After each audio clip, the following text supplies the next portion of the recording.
Okay, looks like I'm back online.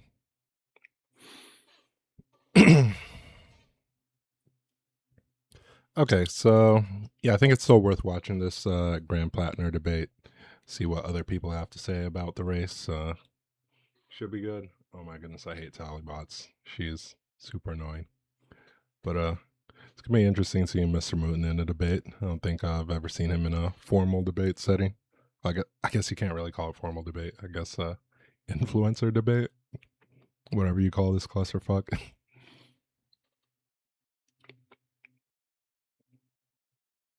All Why right, or why not? let's just Do we hop trust into it. him? Is he on the team? Should he have?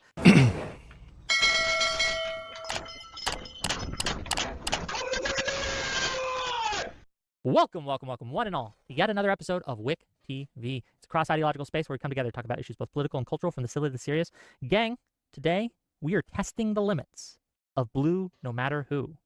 Graham Platner is running for the Democratic nomination in Maine, and it's likely he will win that nomination.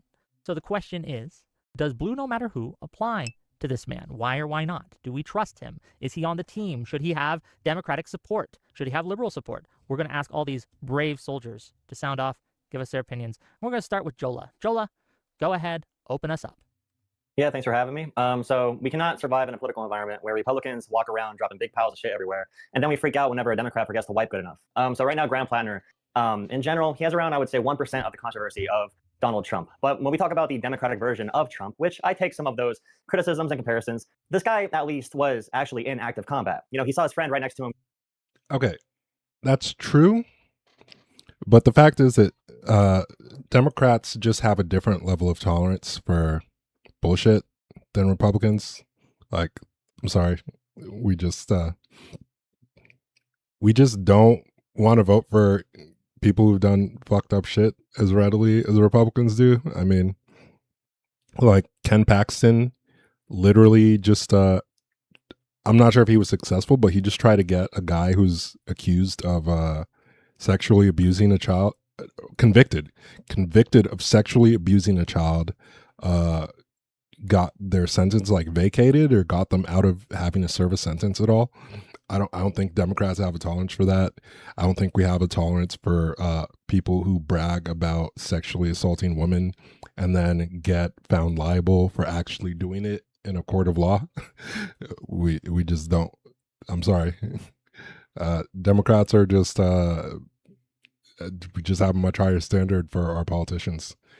I'm not saying that like we need Boy Scouts, you know, and then I'm not saying that we haven't had good politicians who've done like fucked up things in the past. Like, you know, there are plenty of stories about JFK's infidelity.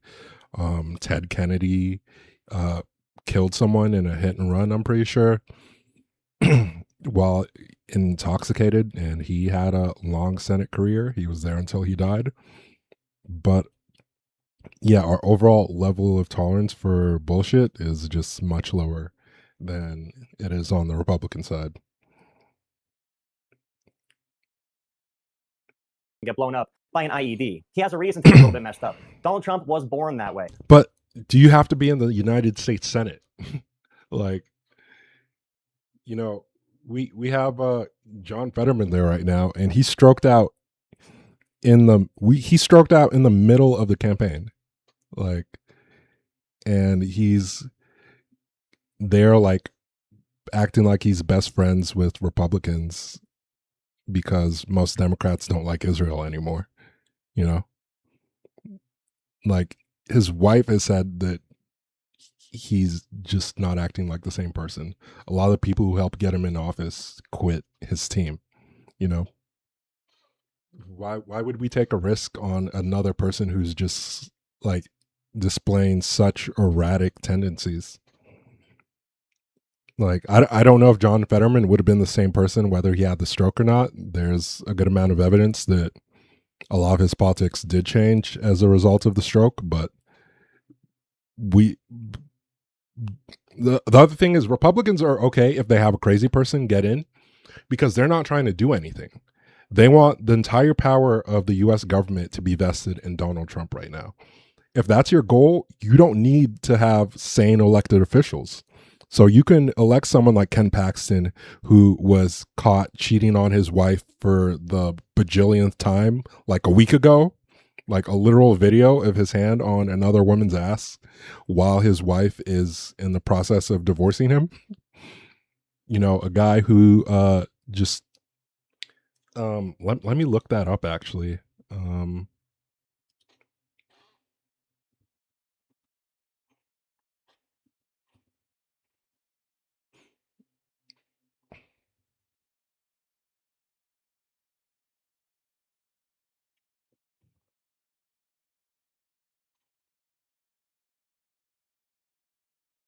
Okay, so yeah, this Adam Dean Hoffman guy.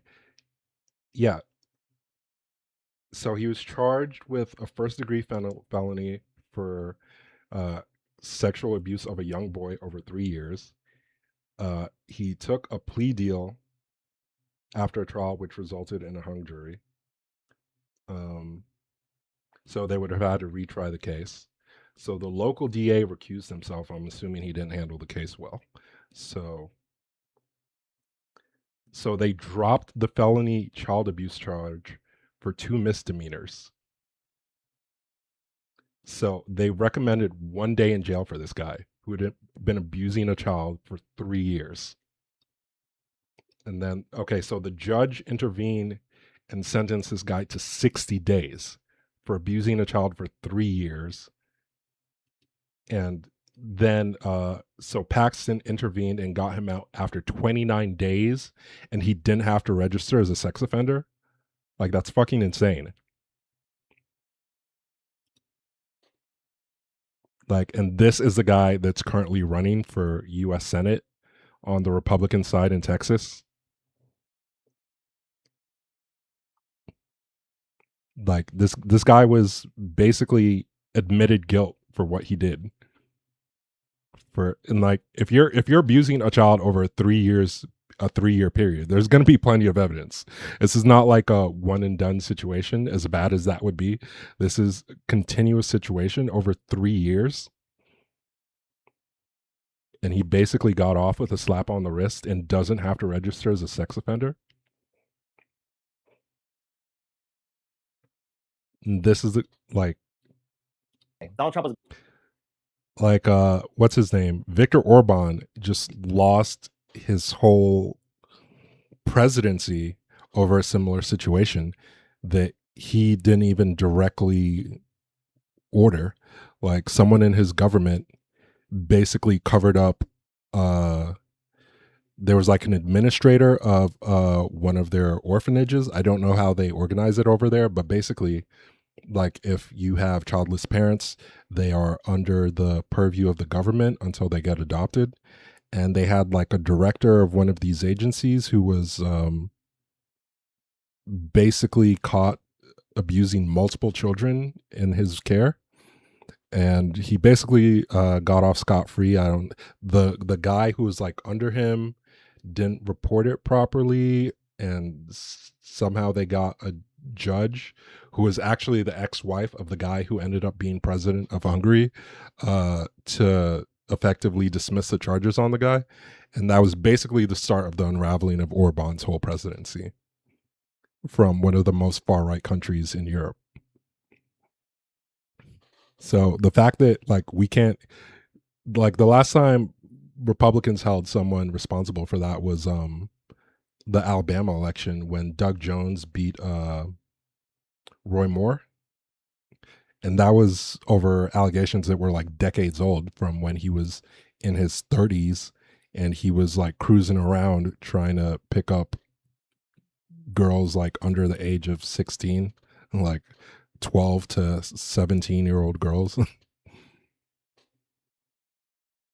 born saying his little 1-year-old daughter has sexy legs. He's a freak. Yeah, thank you. Okay, thanks for being here. We'll get into it as we go. Mooten, what do you got? He has a reason to be a little bit messed up. Donald Trump was born that way. Donald Trump was born saying his little 1-year-old daughter has sexy legs. He's a freak. Yeah, thank you. Okay, thanks for being here. We'll get into it as we go. Mooten, what do you got? Yeah, I'm blue no matter who. Graham's got some controversy, but we're still in the primaries, so we got one more day left to shit talk him and go through all of our grievances, etc. But I do think, I guess, once the nomination is secured, I think if you were working on any of the other campaigns, like Miller's, that you should have to continue on and go and help Graham's campaign too. I think you should give it the same energy that you gave the other nomination that you were. I think he means Mills, not Miller. Janet Mills. Yeah, it's kind of a screwy situation. Like, if he hadn't dropped out, would people still have to vote for him? Just because having Susan Collins in there would be so bad. Honestly, I think at that point, if I lived in Maine, I might still have to vote for him if he had stayed on the ballot and no one had replaced him. And this video was like right after the allegations, I think, like either a few hours or the day after. So this video was 16 hours ago, and the allegations came out, was it like 2 days ago? Yeah.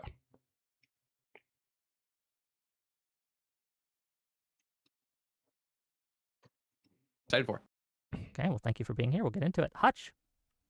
Yeah, I'm pretty maximally blue no matter who. I have kind of a reputation of biting some pretty insane bullets. So, of course, that applies to Platner. I think I'd draw the line at kind of sanitizing what I think are the obvious problems. I think it's kind of patronizing to voters to pretend like these problems are not problems. So I'm going to be honest when people ask my opinion about him, but I'm not going to back away from my principle, which is that the structure of the Senate, the composition. So on still voting for him, there's a problem that like Susan Collins would vote for Trump to like genocide Iran. So, you know, if you have a choice between someone who's credibly accused of raping someone versus a Republican senator who's going to greenlight everything Trump does, when we've already literally had Trump say that he is willing to destroy an entire country, and after he blew up a school full of girls, and after he's allowed Israel to just continue to abuse the Palestinians with zero checks and balances, like that's really what you're taking into account if you end up voting for someone like Graham Platner after these allegations. It's, you know, yes, he did all these terrible things, and you know, if you believe what he's alleged to have done, but it's like ultimately it's either him or Susan Collins, and Susan Collins is just like a green slip for Donald Trump to continue to abuse the entire country and basically the entire planet. Like he just gave, Donald Trump just gave this crazy NATO speech today, you know, like he's just going to continue to do crazy things, and we're going to need some way to check him. And the best way to do that is to get control of the House and the Senate. Like I don't think we can really withstand another 2 years of Donald Trump getting away with the things that he's done for the past year and a half or so. So that would be the best argument for still voting for him. Because, like, yes, if he did the things he's accused of, he's a terrible person. But Donald Trump is a worse person doing worse things, literally killing thousands of people. Of the Senate, whoever controls the majority is an issue that is so much bigger than one particular candidate. So yeah, that's where I'm at with that. Well, thank you, and we will get into it. PBP, are you with us? You're muted on your end, sir. We'll go back to him. Tolly, give us your thoughts. Hello, I am Tolly. I am a registered independent, Republican-leaning, voted Democrat my entire life before the 2024 election. I think that blue, no matter who, is completely coherent and defensible. However, we saw what that type of thinking that many people on this panel today will acknowledge did to the Republican Party. I don't think trying to rerun the 2016 playbook is a good idea. I think also people are discussing this race as though it is about the Senate or kind of standing by principles and morality. The thing that I don't think people have really considered is it's entirely possible that Graham Platner wins Maine and the Dems still remain the minority in the Senate. And then you just have. That's a completely different situation, though. Like, you had a situation with the Republican Party where they'd been co-opted by the Tea Party before Donald Trump even came on the scene. Like, they had all these insane people elected into office. You had Michelle Bachmann. You had that weird gym coach guy who beat Eric Cantor in like 2010 or 2012. You had this massive tide of like crazy legislators who had already taken over the Republican Party. And there's you know, there's no like similar tide on the Democratic side. Like, yes, you have a few DSA candidates who have said insane things. Like you have Daria Eliza, I think that's her middle name, Chevalier, who said she wants to get rid of prisons. And like when someone literally asks her, what would you do with a murderer? She literally could not say what you would do with someone who's murdered someone. Like someone who's so dedicated to getting rid of prisons that they literally would not want to do anything to a murderer. She said that like Russia invaded Ukraine because America bullied them too much. Really? So you think Russia invaded Ukraine because NATO bullied Russia? That's really the only reason you can think of. She said that like black and Arab men who date white women are fetishizing colonizers. You know, like, you know, just because, you know, you're black, I don't think that means that you can't say things that are racist. Like, you know, she thinks all white people are colonizers themselves. Like, you know, like that person just won a Democratic primary. That's unfortunate. But the difference is that is not the entire Democratic Party. With the Republican Party, the entire party already went in that direction before Donald Trump came in and took over. And the things that Donald Trump was advocating for, independent of him being elected and independent of his personality, were already really bad. So it's like a bad person advocating for terrible policies, admittedly that, you know, Republicans liked, I guess. I don't know. I think that's like a little bit of a different situation than voting for one bad candidate at the last minute in an election where like there was just a torrent of information about him that was slowly dripping out and no one knew who he was before. Like we already had the recordings of him saying that he would date a 10-year-old girl when she was older. We already had the recordings of him saying, I'm talking about Donald Trump now, him saying he would walk into dressing rooms of his teenage beauty pageant contestants. All that information was already known. So it's not like a Graham Platner situation where like nobody knows who the hell this guy is. And then we just have this drip, drip, drip of information slowly come out about him after he's already started gaining a lot of support. You don't think he's going to genocide Iran under any condition realistically? It would be difficult to do. But here's the thing, right? The Republican Party is currently machinating to shift as much power as possible away from the Congress into the right-wing controlled Supreme Court and into the presidency. And then the Supreme Court is machinating to shift as much power as possible into the presidency. So if that continues apace, like we might just get into a situation de facto where Donald Trump has such a stranglehold over the entirety of US government that he can't just unilaterally do something insane, you know? So we're not at that point now, but where were we at a point where we could have a president just unilaterally invade a country? As bad as you might think previous US wars have been, the Iraq war was voted on by the Congress. George Bush had authorization to go after Saddam Hussein. You know, he didn't make that decision on his own.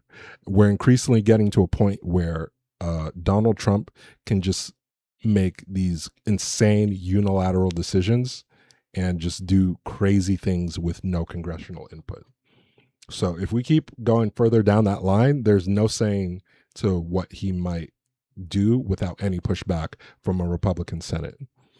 So that's why this is a bit of a different situation than with Donald Trump.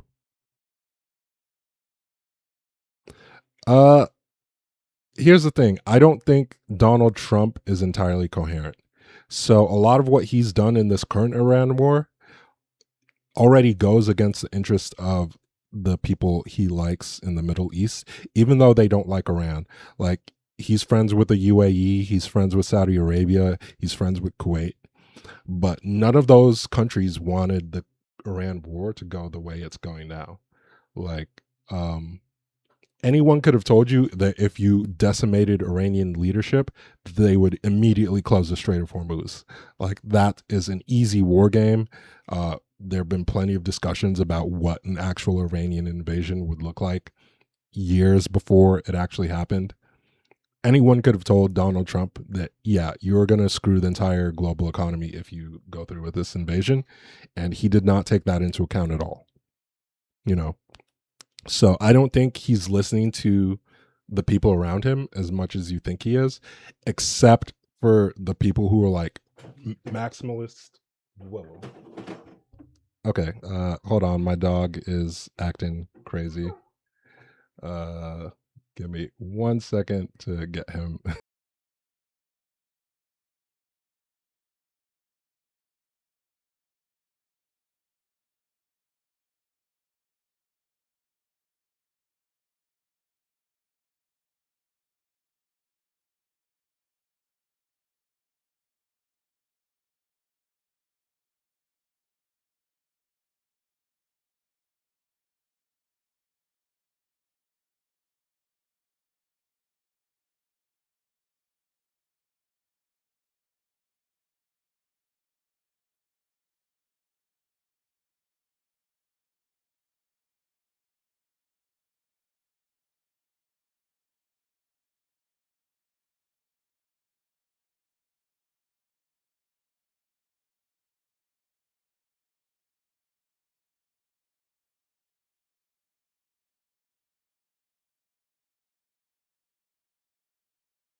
Okay, sorry. The dogs are out of control tonight. I thought someone had them under control.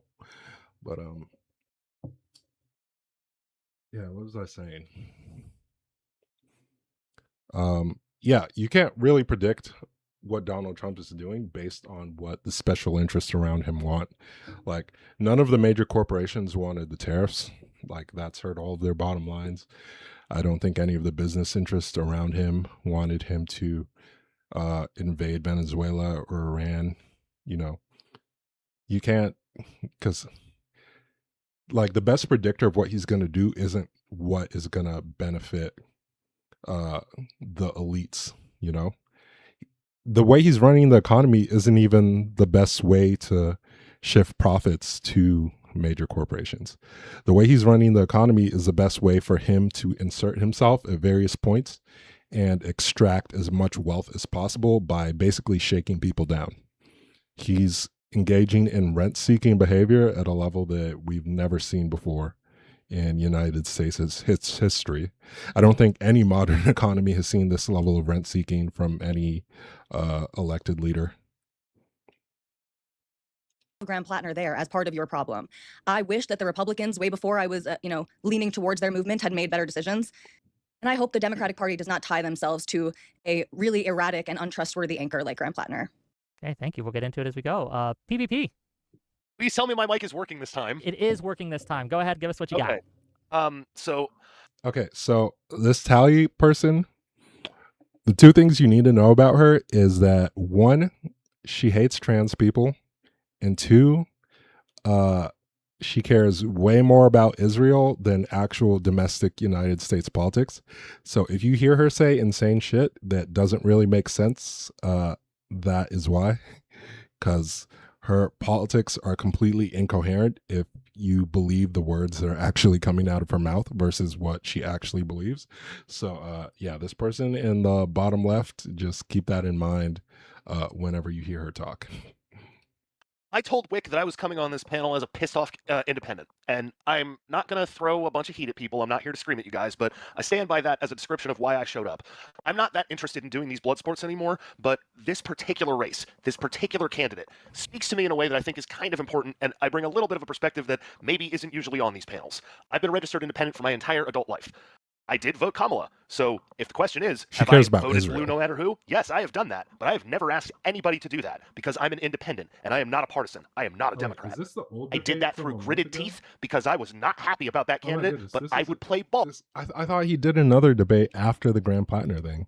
So this is the old one they had like a month ago, and he just re-uploaded it because Graham Platner got into this whole controversy. Okay. All right, so this is going to be a waste of time because this isn't even going to have any of the new information. All right. I was like, wait, I think I recognize some of what I'm hearing right now. Okay, let's see what Heather Cox Richardson has to say then. Hey folks, coming here from Janesville, Wisconsin, and Olympia, Washington, and New York City and White Plains, New York, 2 in a row there. Putney, Vermont. Ooh, tornado in Connecticut. Just got.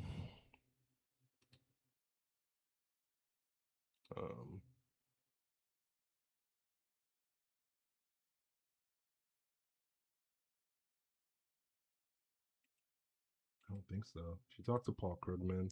That could be an interesting conversation for later. But let's see if any of the comments have anything to say about her talking about Graham Platner.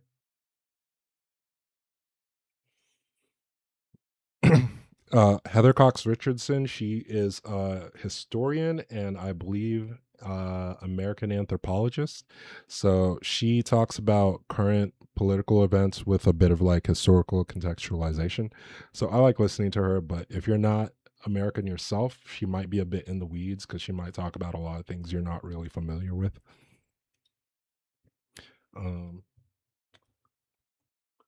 Let's see if anyone else I like has anything to say about Graham Platner. I like Don Lemon, but he doesn't usually have anything to say that's like easy to react to or offer any like useful insights. Maybe let's see. I was thinking of watching the Kyle Kalinske video, but I feel like that's just going to piss me off.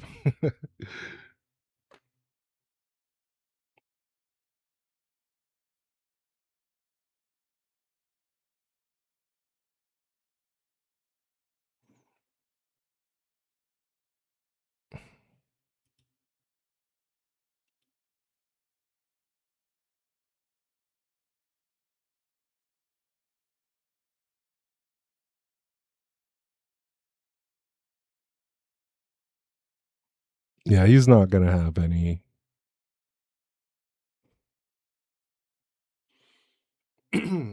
He's not going to have much to say about Platner that doesn't like put himself in a good light. It's so crazy, man. All these people are acting like all these DSA candidates are taking over the Democratic Party. They had what, like 2 candidates? No, I hate Hassan. I hate Hassan with a passion. Hassan, I kid you not, Hassan, he basically has the politics of Pol Pot. That's not an exaggeration. He has the politics of a mid-20th century communist dictator. And if you haven't listened to him for a long time, I've been listening to Hassan since like 2019. And I've listened to lots of his streams, so you can't say that like, oh, I'm taking him out of context or like I misunderstand what he's saying. Like if you only just started listening to Hassan recently and think you've heard everything he has to say, you haven't. He hates liberals. He hates the Democratic Party. He basically wants an authoritarian takeover of the U.S. government. He's participating in electoral politics now, but he's never been a fan of electoralism in the past. He's basically like cosplaying an electoralist right now because basically he saw Zoran Mamdani get in and he was like, oh my goodness, I can pretend to take credit for this guy winning. Um, yeah, he said Harris would win in the land, and he never endorsed her. I don't even know if he voted for her. Like after she lost, and then Trump started doing all the horrible things he's been doing, he said that he told people to vote for her, but that's a lie. Like people have gone through all of his streams. Oh, Kyle Kalinske. Yeah. And he voted for Jill Stein, I believe. Like Kyle voted for Jill Stein, and he said like, "Oh, Kamala will win." And Kyle never told anyone to vote for Kamala either. Like, does he think Kamala Harris would have let Israel allow a complete and total shutdown of all food going into Gaza? That would have never happened under Kamala. Like, that only happened when Trump got in. Like, as bad as what Israel was doing under Biden was, it got worse under Trump. That's just an objective fact. And that's the main reason all these people said that, oh, we shouldn't vote for Kamala. And not only did he make the Israel situation worse, but then all these other terrible things started happening as well. So, first, let's listen to the thing he says about Platner, and then I want to listen to what he says about the DSA. All right, y'all, got some major breaking news here that dropped earlier today. So Politico is reporting Speed it up that a Graham little bit. Platner was accused of sexual assault. But if you actually read the article, the headline says sexual assault. If you actually read the article, it's very clear that the allegation is not sexual assault, it's rape. Okay? There's a few things about this that are extra concerning. The previous allegations were easy to dismiss because it was a literal Heritage Foundation Republican insider who was making the allegations. Also, the allegations were effectively, he's a bad boyfriend. This is not that. This is a much more extreme allegation is point number one. Point number two is she does have some corroborating evidence, and it's also, if we're being serious here, a Democrat who's making the allegation. In fact, she was hesitant to come forward because she says, I agree with Graham's politics, and I was caught between, like, what do I do here? Do I come forward? Do I stay quiet because I agree with his politics? And Graham dropped an emergency video earlier today. Take a look at that. Directly address the troubling, serious, and false allegations against me. Any accusation of non-consensual behavior is categorically false. Over the last 10 months, I've been deeply humbled by the faith Mainers have put in me.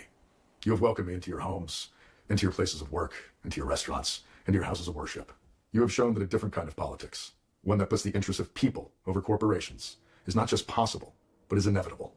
This movement we have built, the largest volunteer base in the history of Maine politics, the hundreds of thousands of grassroots donors, and the supporters across the ideological spectrum, we were united in a love of Maine, a belief that our politics must change, and a focus on defeating Susan Collins. So, regardless of the inaccuracy of the reporting, but mindful of the political reality it will inflict, we are taking the time to reflect on the best path forward for the state that I love, the people that I love, the movement I belong to, and the goal of defeating Susan Collins.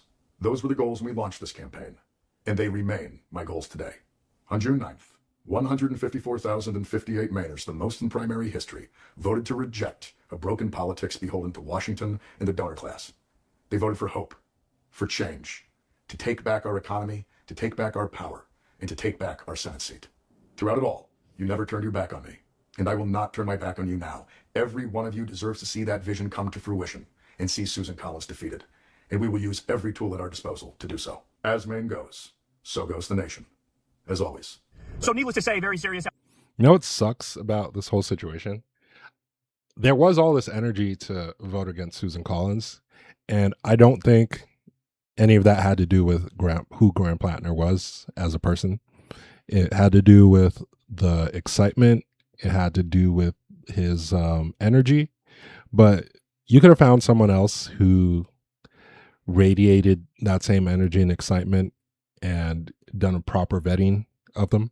Like we've seen interviews the last few days come out from the organization that recruited him. And yes, he was recruited. He didn't like organically just say, oh, I'm going to run for Senate. So, yeah, Susan Collins is the current Republican senator in Maine. So, you know, all these people say, oh, the Democratic Party establishment recruits all these people to, like, everyone gets recruited.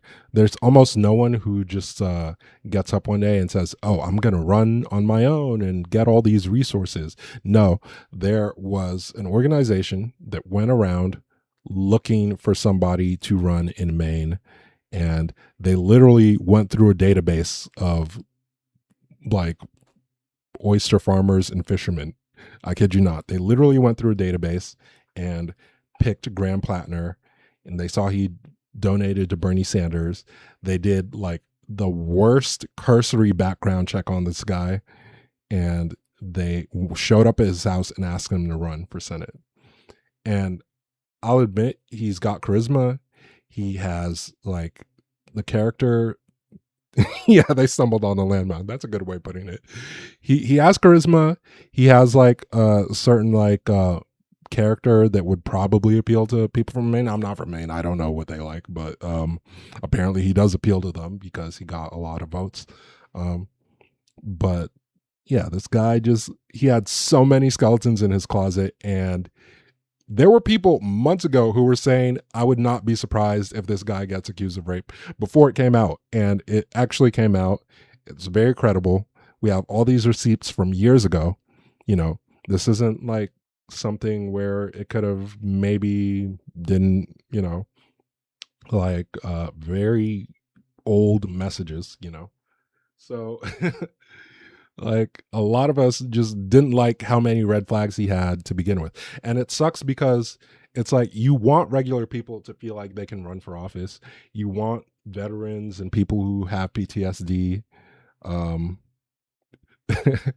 know, you know, you want people to feel like the government is accessible to them, and it is. There are plenty of people who get elected every year who no one has any clue who they were, and they didn't cheat on their wife while they just got married and were doing fertility treatments, and they didn't have like 4 women accuse them of potential sexual assault, and then 1 woman definitely accused them of rape.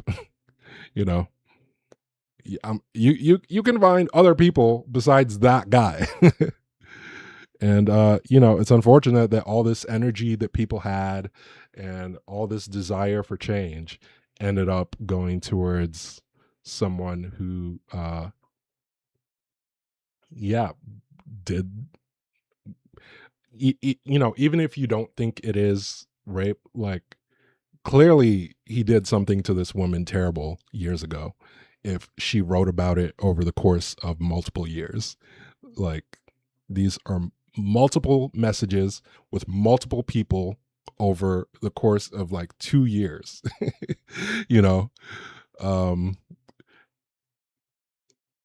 they weren't secretly trying to sabotage the Dems. The thing is, they are actually trying to sabotage current elected Democratic officials. That's true.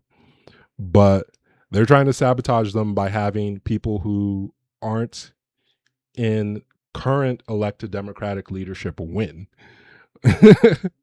But yeah, I guess maybe they're secretly trying to make the whole Democratic Party look bad. But no, they just want to sabotage actual elected Democrats. You know, that's true. But yeah, so so far they have like, I think they have like 3 people who've won. They had Daria Eliza Chevalier in New York. They had the Claire Valdez lady, Brad Lander, also in New York, but he's no longer DSA, but he was endorsed by Mom Donnie. I like Mom Donnie. I really like him. I actually ranked him and voted for him, but not because he's DSA. I think he's a good politician who has a clear vision and wants to work with the tools that are actually available to him to see that through, and doesn't want to burn the whole party down to have that happen. He's made some questionable endorsements with Claire Valdez and Daria Eliza Chevalier, but I think he doesn't want to burn everything down. Yeah, so I live in New York, and I go between like New York and Washington, D.C. basically, but spend most of my time in New York.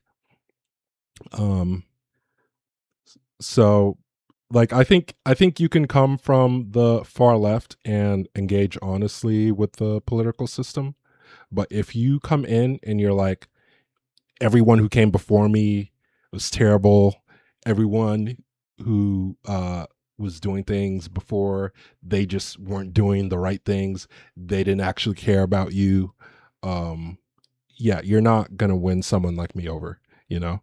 And that's basically what Graham Platner was doing. He's like basically like, oh, the last good Democrat was like FDR and Lyndon Johnson. Really? We haven't had any good Democrats. The Democrats haven't done anything for the last 60 years. Really? Like, I'm sorry. I'm just never gonna like people like that.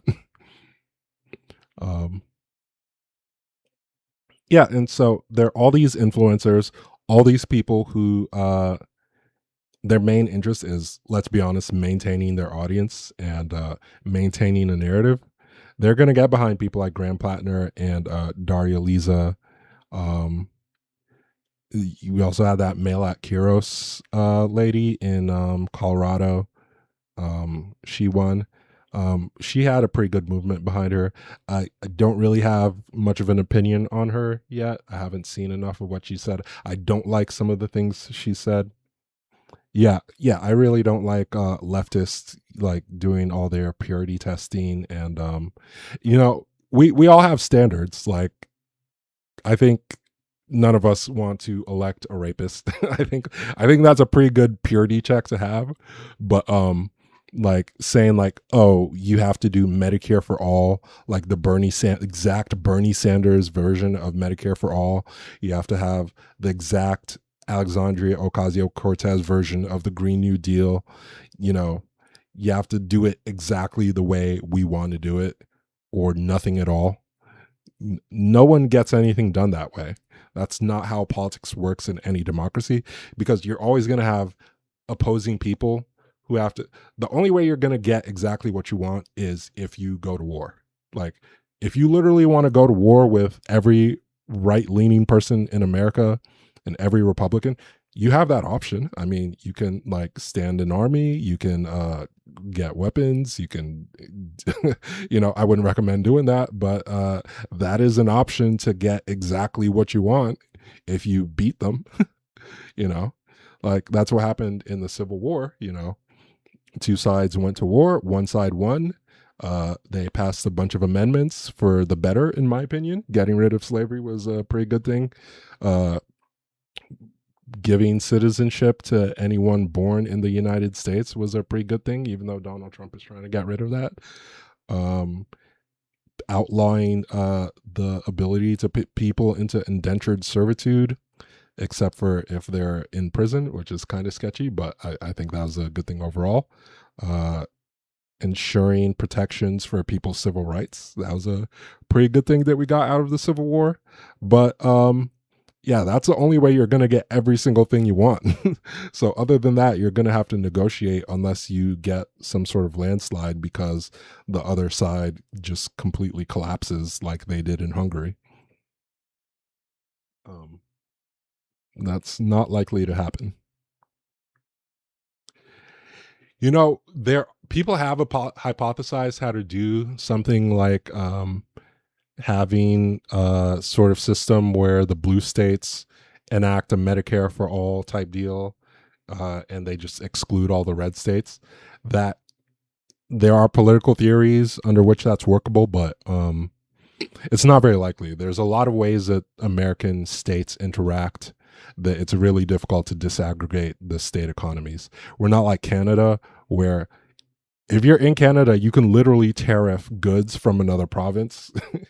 Like, the US doesn't work like that. If you can sell something in one state, unless it's like a drug, like a federally scheduled drug, you can usually sell it in another state. So like some states you can sell marijuana, but it's still federally illegal. So it's going to be banned in other states. And you sure as hell don't want to be caught by a federal officials selling it in a way that skirts federal regulations. So like, yeah, people have hypothesized blue states providing their own healthcare or doing their own disaster relief, doing their own infrastructure plans. But I think there are interesting ways that you can look at pursuing that, but that would be a really big lift. First of all, you'd have to massively increase taxes, and we no longer have the state and local tax deduction. So that would just result in a massive tax increase for people who live in blue states. and even if you didn't have to increase taxes by that much, let's say you could get away with like a overall 1% increase in taxes across the board, and let's say you put most of that increase on wealthier people, and that was enough to get you all those things. Logistically, it'd still be really difficult. And like, would you only do it in states that have had like a blue governor for the past 4 decades? Like, how would you determine what's a blue state? Like, Florida used to be a swing state. It used to be able to elect Democrats pretty regularly until like what, 8 years ago, not even a decade, and now it's basically a red state completely. State shift all the time. Texas could elect a blue Democratic senator for the first time since the 90s. Like, we haven't had a statewide elected official in Texas since, I think, Ann Richards, when she was governor in the 90s. So crazy things could happen, and all of a sudden your blue state that was in the compact becomes a swing state, and what do you do at that point? Do you kick them out? So there's a whole lot of reasons why stuff like that is unworkable. Like, you have reliable blue states, like the entire Northeast corridor is basically reliably blue. You have the West Coast is reliably blue. You have some Midwestern states that are pretty reliably blue, like Minnesota, I think. But Michigan flip-flops a lot, So would you include Michigan, even though they've elected Democrats pretty reliably the last 6 years or so? Maybe 8 years. I'd have to look to be 100% sure. So there's a whole lot of reasons why that's a bit of a difficult proposition.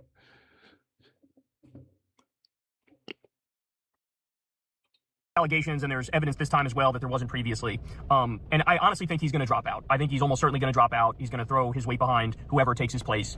There's some conversations about who that'll be, which I'll get to in a second. But let me also just say real quick, if you're a Republican, I am not remotely interested in your Platner take, because you have nominated a guy 3 times who was accused that is true. of much I agree with worse that and much 100%. more than Graham Platner. I simply don't want to hear it. There's a literal Wikipedia page dedicated to all of the allegations made against Donald J. Trump. There's nearly 30 different sexual assault, sexual harassment, and rape allegations made against Donald J. Trump. Every Republican knows that. No Republican fucking cares. Okay? So I'm just simply not interested in you pretending like you have a fucking conscience now and you're moral now when you're not remotely any of those things. So all of you go to shut the fuck upsville, sincerely from the bottom of my heart. This is an internal issue between liberals and leftists and Democrats. Okay? You can go sit in the fucking corner and be the peanut gallery. And oh my goodness. I hate when they do this. So it's like, anytime there's something that they perceive that they can blame liberals for, like people who call themselves left liberals, like I wouldn't call myself a leftist. I call myself a liberal.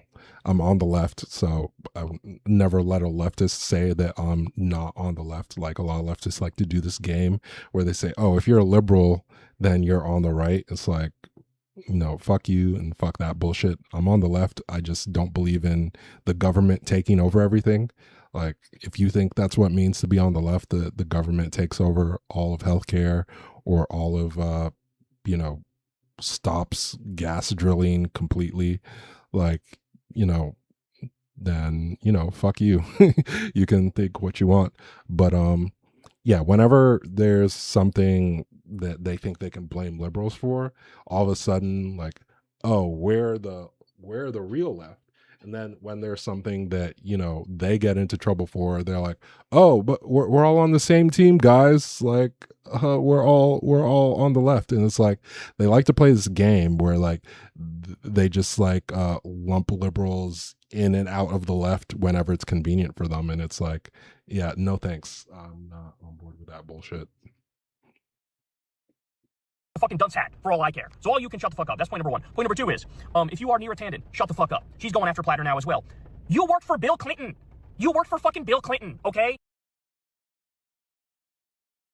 Okay. I don't think any, like, who accused Bill Clinton of actual rape? I think Paula Jones. I don't think she ever had any like credible allegations, or even like produced this level of receipts that we've seen against Graham Platner. I don't know if there was someone else, but I think Paula Jones was the most famous person who accused Bill Clinton of assault. And I think other women came out like later, but this was like over decades. And a Monica Lewinsky situation was kind of bad, but that was consensual. So yeah, I don't know how that compares to this situation. This guy was accused of rape and all sorts of issues way more than Graham has been. Let's be serious about that. I'm not trying to downplay what Graham is being accused of here, but let's be serious. You don't get to pretend like you have a conscience and pretend like you have morality now in this moment. You simply don't, okay? It's convenient when you decide to trot it out. And then finally, I'll point out, listen, man, everybody's now abandoning Graham, and that's going to be effectively the death blow to the campaign. Ro Khanna took back his endorsement. Ruben Gallego took back his endorsement. I'm seeing everybody take back their endorsement. Apparently, Platner's own staffers are now talking about replacing him. And so there is a legal mechanism at this point for him to drop out, for him to be replaced. And right now, it's looking like Troy Jackson might take his place. And Troy Jackson is a former candidate for governor in Maine. He's the most progressive of the potential choices. Bernie backed his gubernatorial run. He's from like the same wing of the party. And like I said, I do think ultimately Graham is going to step aside and basically... Okay, so this guy ran for governor. So it's not the David Costello guy. Okay. Let's see.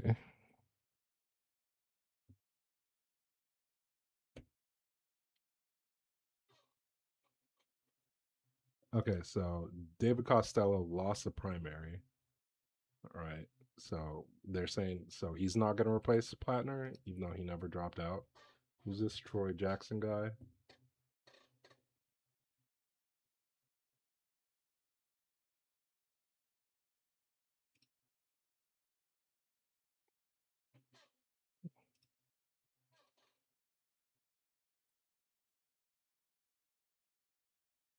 Okay, so he actually filed to replace Platner.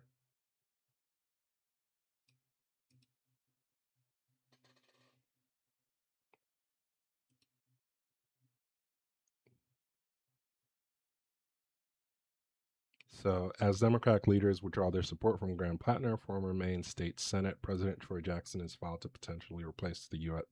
Senate hopeful if he drops out, which happened today. Blah, blah, blah.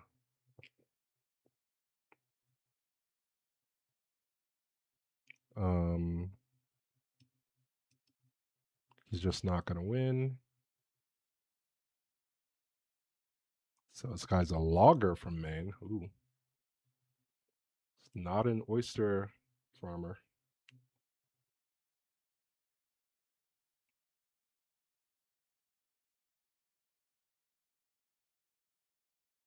So the crazy thing that also sucks about this race is that a lot of people got in the gubernatorial race because, frankly, it was just a much easier race to win for whoever won the Democratic nomination. I didn't see who won the, let's see, Maine gubernatorial primary. So who won the primary for governor? Okay, Hannah Pingree.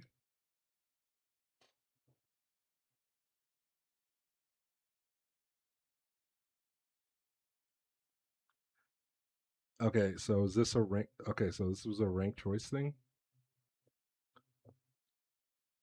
Okay, so this Troy, so he had 60,000 votes. Okay, that's not bad, I guess. And so he had all 60,000 of his votes split between these two candidates, between this Hannah Pingree and Nirav Shah person. Okay, so he did get a good amount of support.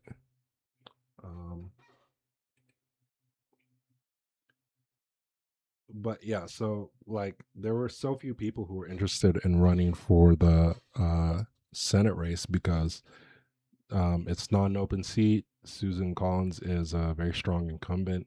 A lot of people didn't want to take the risk, so that's how we ended up with basically Janet Mills being recruited to run after serving as governor. So it's partially on all these candidates for being too scared to take on Susan Collins. And now that we've ended up in this whole mess with Graham Platner, now they want to hop in.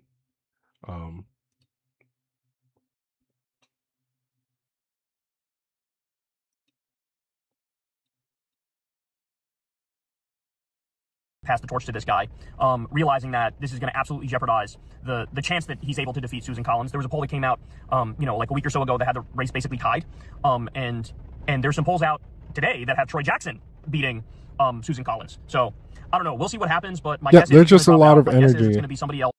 There's just a lot of energy to oust Susan Collins. Like, she's been a rubber stamp for Trump for effectively 6 years now between his two terms.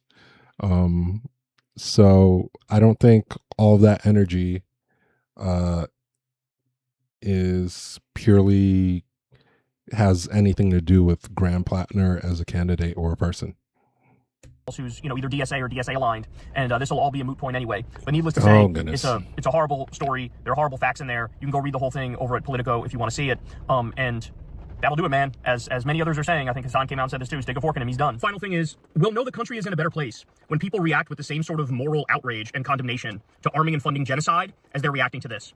It honestly drives me crazy that the majority of our elected officials in Washington, D.C., the majority of congresspeople and senators have voted to arm and fund genocide repeatedly. And it barely gets mentioned. Barely gets mentioned. Nobody's demanding somebody. Okay. I don't like Israel. I've never voted on the topic of whether someone supports Israel. That's never been my primary concern in the past. After seeing how all this support exists for Israel, that frankly, I didn't know there was this much support for Israel in the Democratic elected official base. And it's going to rank much higher on my list of issues going forward, but it's not the end all and be all for me. I think Israel's conduct has been abhorrent for at least the last 25 years, really the last 30 years.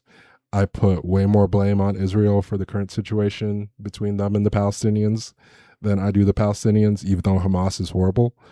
But Israel, I honestly believe that Israel wanting to push Palestinians out of the West Bank and wanting to make life in Gaza difficult has resulted in allowing extremists to gain more power in Palestine.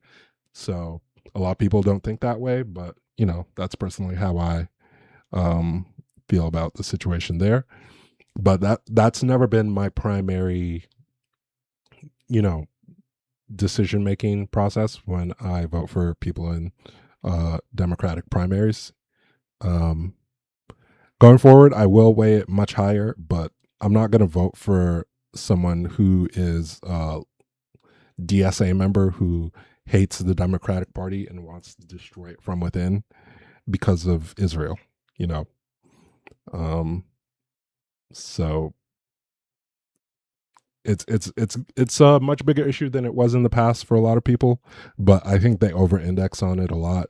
I think that they feel like the entire Democratic base is going to vote based on using Israel as a slight litmus test, even if it isn't the primary issue.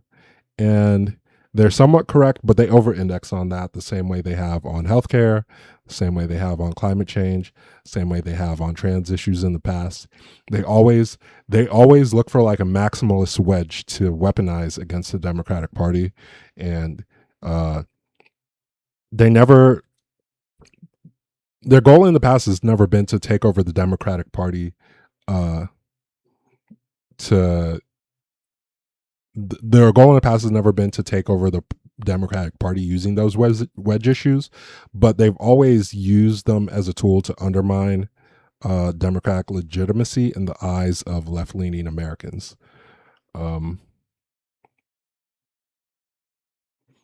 So who had a poll that Kamala would swing Texas? Is that a poll for 2028 or was that a poll for 2024? But yeah, I think Hamas is a result of whatever you think of Hamas as an organization. I think they're horrific. But yeah, they are a result of the conditions that Israelis have subjected Palestinians to. And you can have an academic view of that versus what Hamas actually does. And the best way to improve conditions for Palestinians is to put pressure on Israel. Like the last 30 years, we put way more pressure on the Palestinians than we have on the Israelis. And the Israelis have reacted predictably to that. They've become more extreme. They've expanded their settlements. They've behaved with impunity in the West Bank. They blockaded Gaza. Granted, Hamas was shooting rockets, but how did Hamas end up in power in the first place? They undermined the PA. They purposefully undermined the legitimacy of the PA in the eyes of the Gazan population. So they just voted for whoever they could to replace them. I don't think most Gazans are ideologically committed to the things that Hamas espouses. Yeah,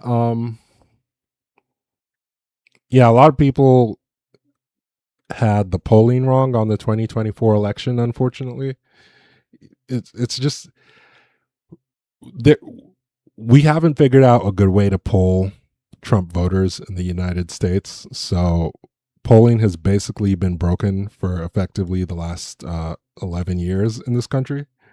I don't know an easy way to fix that situation. It's probably going to be broken. I don't think it'll even be fixed once Trump gets out. It's probably just going to be broken until polling companies adjust to the ways people answer polls, and if they have some way to verify the legitimacy of respondents besides like actually talking to someone on the landline. I've gotten a few polls by text and I think they were legit. But I don't know how many companies are conducting, and I don't know if those were like internal Democratic polls. I think they might have been internal Democratic campaign polls, not like national polling organizations. But yeah, there's no way for you to tell because they all hire the same firms to send out the polls.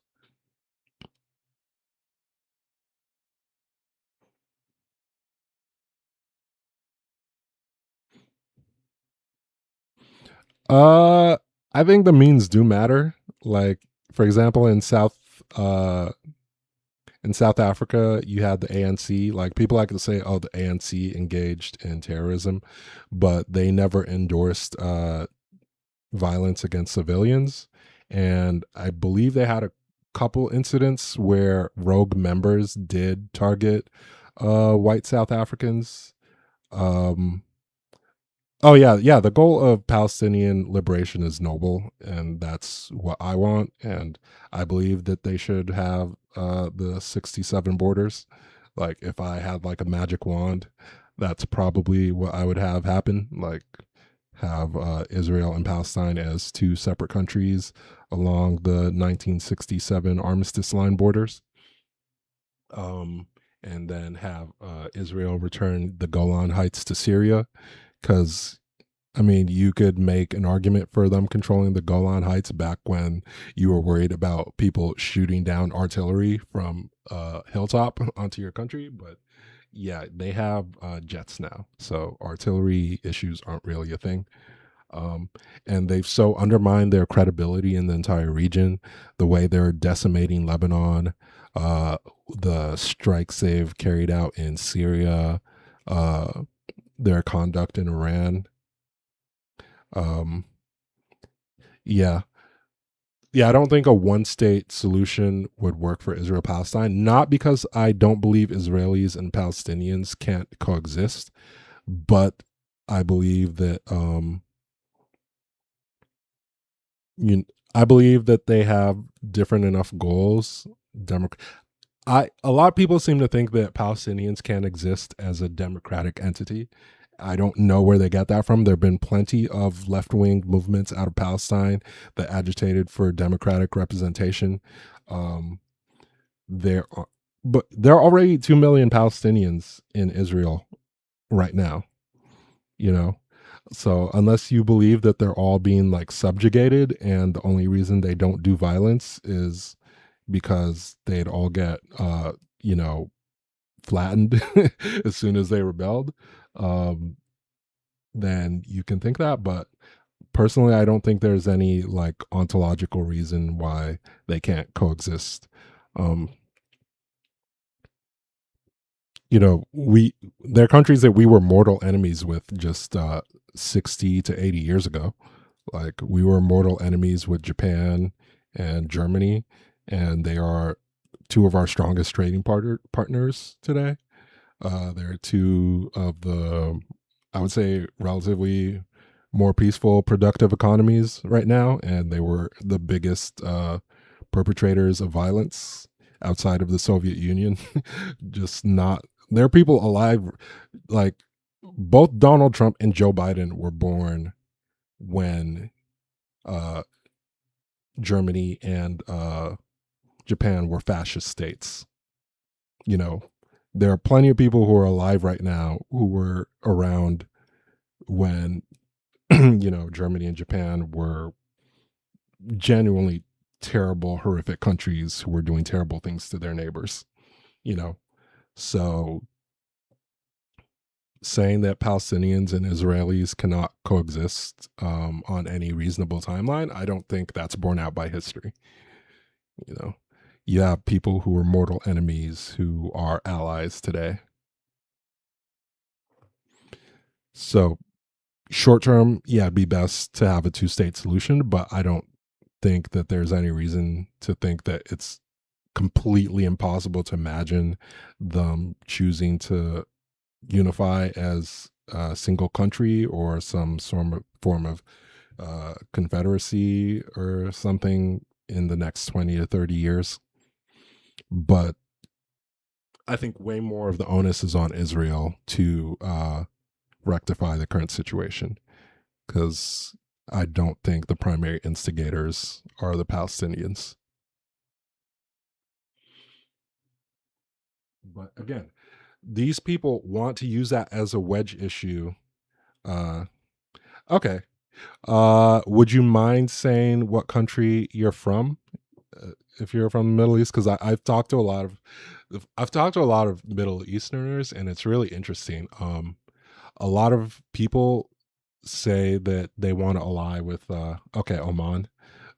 Oman's cool. I haven't researched a ton into Oman. I keep telling myself I'm gonna look more into the country. Like usually, you know, in the US we talk about like Yemen, Saudi Arabia, Syria, UAE, Kuwait. I think Oman has played a big role in the negotiations between Iran and the US, if I'm not incorrect. So yeah, Oman is definitely a country I want to do some research into one of these days. You know, maybe having you drop in to remind me, push me to do it like this weekend or something. Find out a bit more about your country. But yeah, we're doing.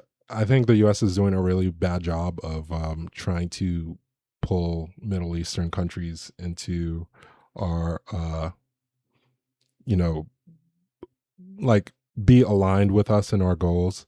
Like we've taken much too aggressive of a stance with certain countries. Like we went in the wrong direction with, I think we went in the wrong direction with Iran after the 9/11 attacks. I think we were on track to resolve a lot of the differences that were created by the U.S. overthrowing Mossadegh and then the subsequent 1979 revolution. You know, Obama had, well, okay, this came later, but Bush like threw a major wrench in the whole situation by declaring Iran to be on the axis of evil after the 9/11 attacks, even though they had nothing to do with it. And they even, I believe Soleimani helped coordinate the U.S. invasion in Iraq. Like they were trying really hard to get on the U.S.'s good side after 9/11, and then George Bush just threw all of that away. I don't know why he did that. I'd have to look into that more at some point. And then you had Obama come in, and he tried to he negotiated the JCPOA.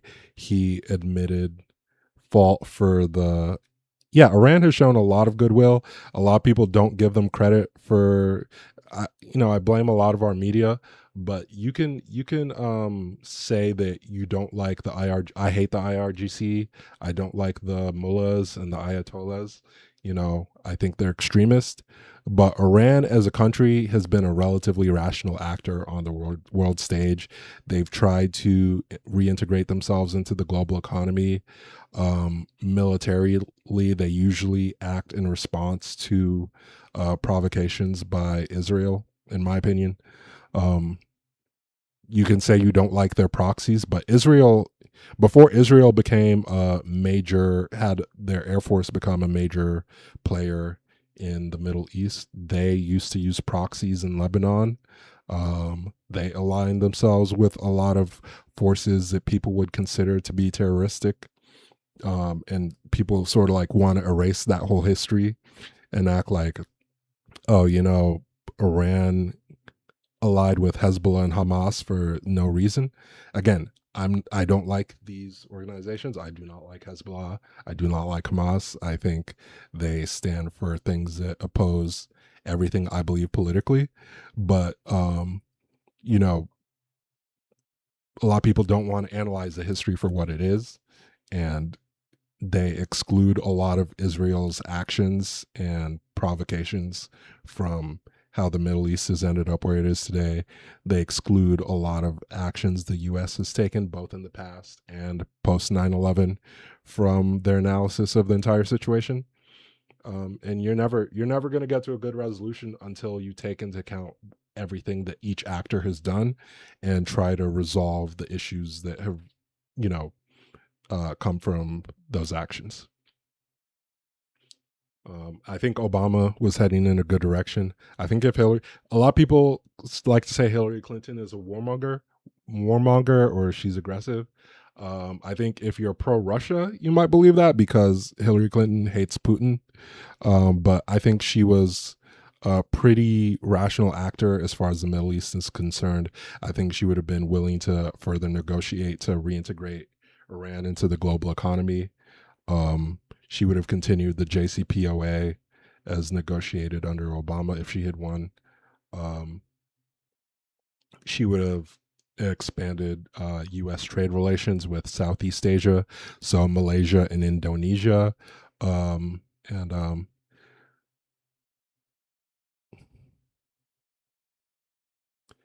yeah, it's not fair to judge them in a vacuum, but I'm a liberal, so I don't like Islamist organizations.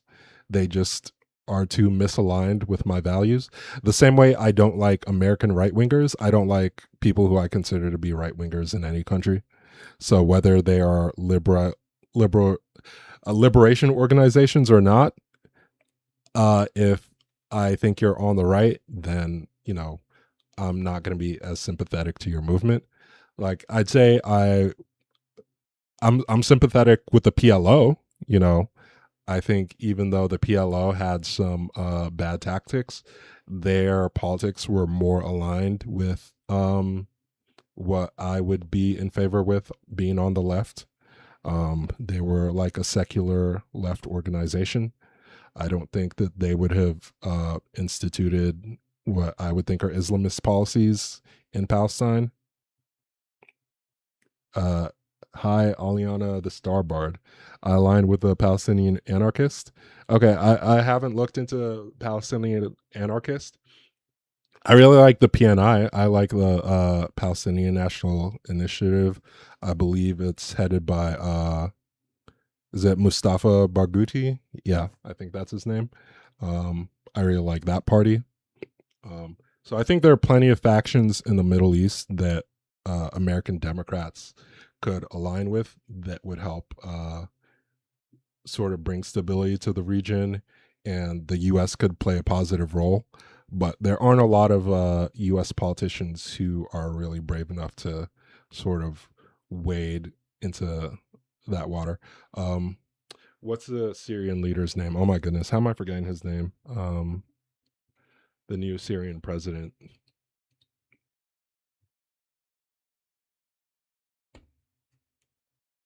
Yeah, Al Shara. Yeah, like we had al-Shara as part of ISIS a few years ago, and now Trump is negotiating with him as the leader of Syria. Just because someone gets painted as an extremist doesn't mean that we can't ever pursue. I don't think that's true though. Like the PLO wasn't Islamist, right? I think there have been, and then the Iranian Revolution originally it had plenty of organizations who were secular on the left. Then the original Ayatollah Khomeini was exiled to Paris, right? And he came back, and they allowed him to rule because he said he was going to form a coalition that would form a transitional government, and he would allow everyone to participate. So the left all like lay down their arms and threw in with him because he thought that he they thought that he would allow democratic rule to come back to Iran after the dictatorship of the Shah that the U.S. had facilitated for decades, and he ended up going back on his promise to allow democratic representation for Iranians. So I don't think Islamists are ever gonna actually let the will of the people be fully represented. Like even in Egypt after the Arab Spring, right? We had Mohammed, what was his name? Morsi, right? Uh yeah. Like we had Mohammed Morsi come in, and he was allied with the Muslim Brotherhood, right? And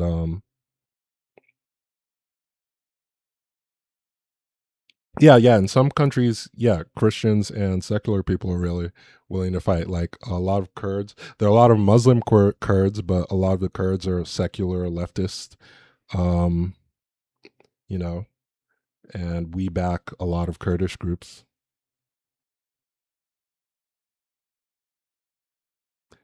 Okay, interesting. Uh,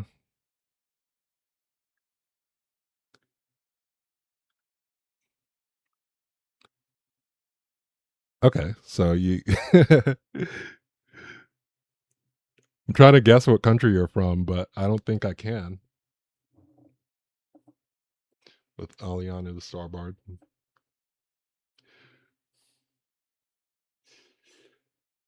Um,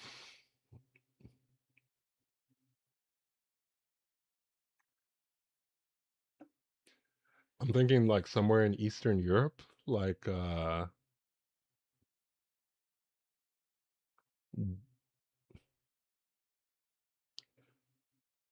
oh,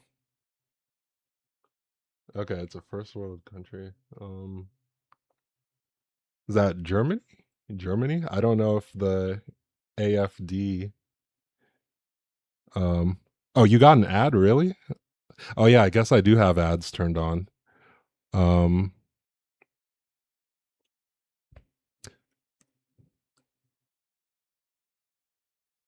hmm. Yeah, Greek does have some pretty interesting anarchist groups. Hmm. What country could you be talking about? The first thing I was going to say was Georgia, because I think there are a lot of like Russian-backed separatist groups in Georgia. But you said first world country. Georgia would be like a former second world country since they were technically Soviet aligned. Oh, no, I'm not saying that you are, but okay. So if you're saying a first world country in the technical definition, meaning like aligned with the West in the Cold War, is that the definition of first world that you mean?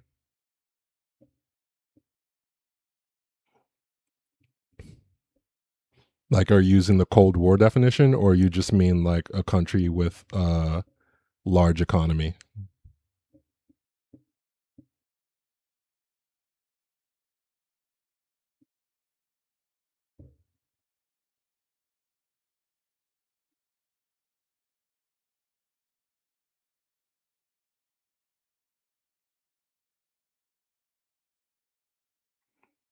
Okay, so you just mean a country with a large economy, not like the classic like Cold War definition. Okay. Huh. Okay. Fascist Christian white nationalist cells.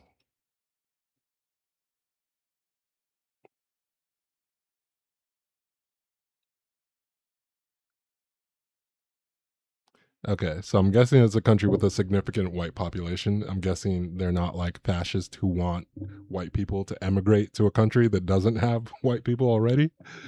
Um,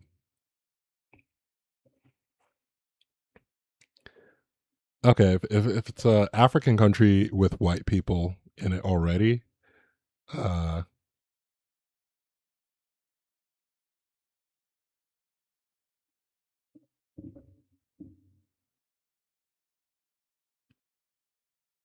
if it was an African country, the only other country it could be besides South Africa would be, I guess, Zimbabwe.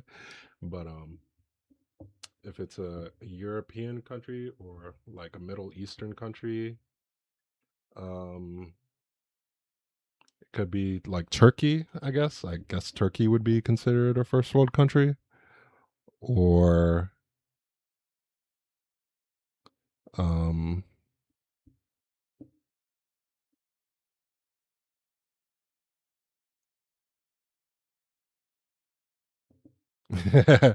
yeah, I'm not a fan of Turkey either, if that's what you're saying. Um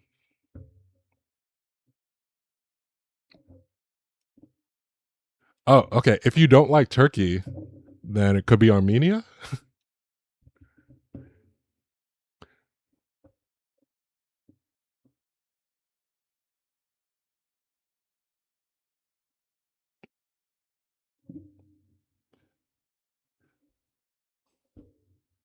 Hmm.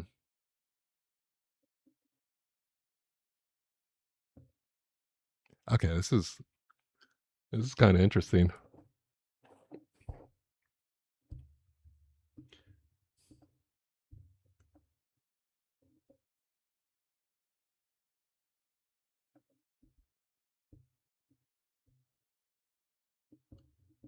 Okay, you're an anarchist. Interesting. Um,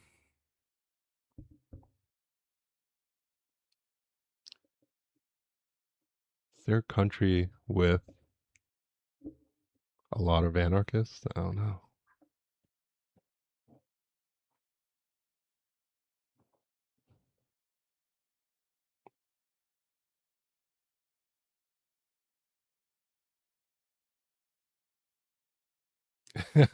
I guess, yeah, I guess there are anarchists everywhere. That's true.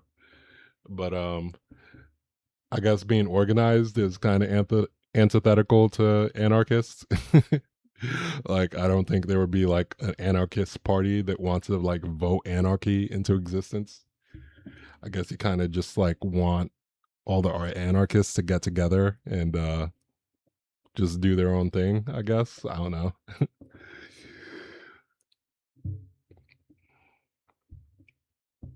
Like, that'd be kind of ironic to have like an anarchist electoral party that want to like get elected and then just disband the government.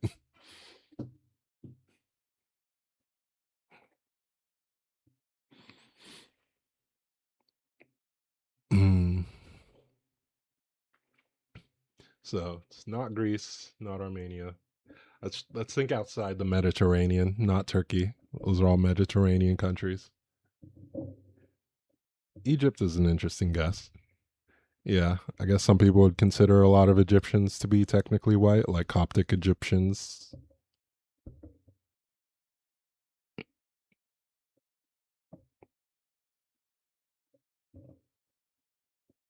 Oh, South America. I wasn't even thinking about South America. Okay, if you're from South America, maybe Argentina, Chile, or Peru. Those would Argentina, Chile, Peru, Bolivia.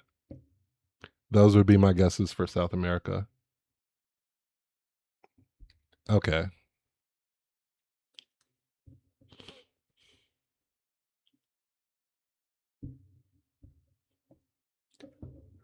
Are there any countries that would be considered white in Asia outside of the Middle East?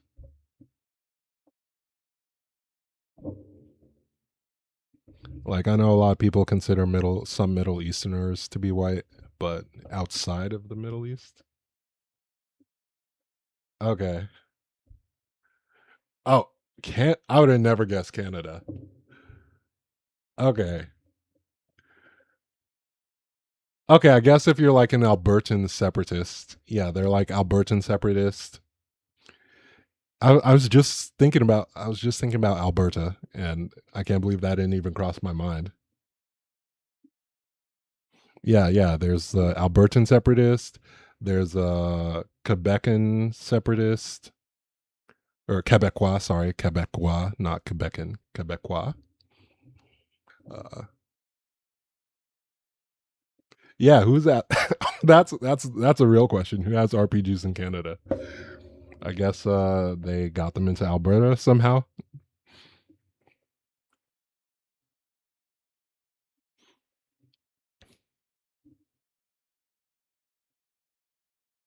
So, um, what's that territory to the north of Alberta?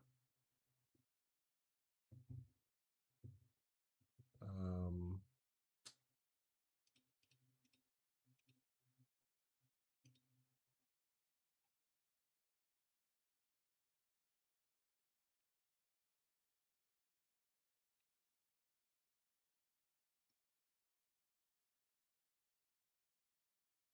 yeah, okay. I was gonna say Yukon. Like, are there a lot of separatists in like the Yukon territory? I don't know about like the Northwest Territory. I think there are a lot of like indigenous people in the Northwest Territories. I might be wrong, but are there separatists in the Yukon? Toronto's interesting. Y'all have like a socialist mayor now, right? What's her name? Olivia Chow.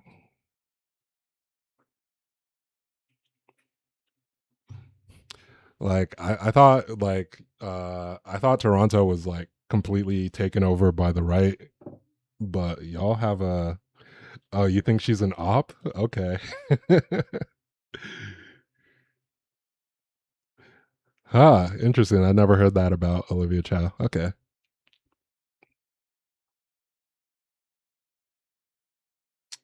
I'd heard mostly good things about her, but I guess I mostly listen to most of the people who I listen to from Canada would be either like social democrats or like liberals.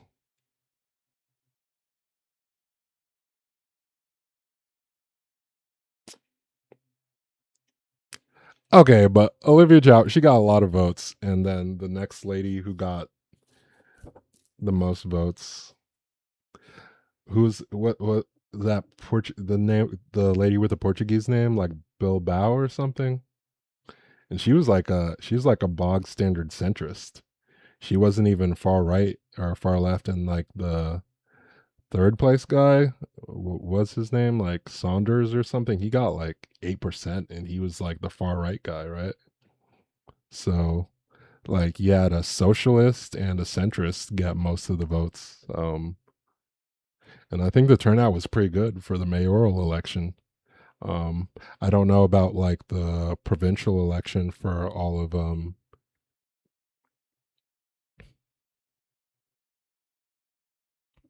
geez, how am I dude, my brain is like literally blanking. um Ontario, yeah. Yeah, like I don't know about the provincial election for Ontario.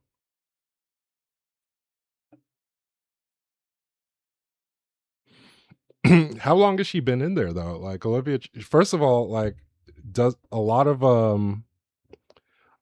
the tax policy for Toronto is controlled by the uh province, and the province is controlled by the conservatives. She's only been mayor since like 2024 though, right? 2023 or 2024. Personally, I like Mark Carney, but I'm a liberal, so I like other left liberals.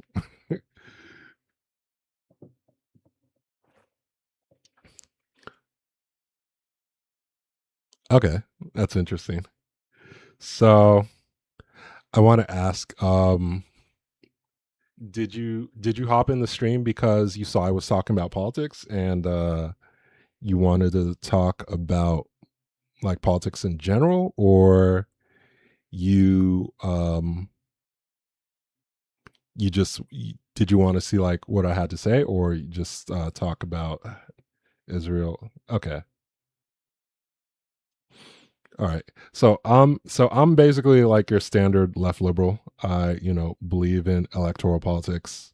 I believe in like taxes and voting and passing laws to make things better.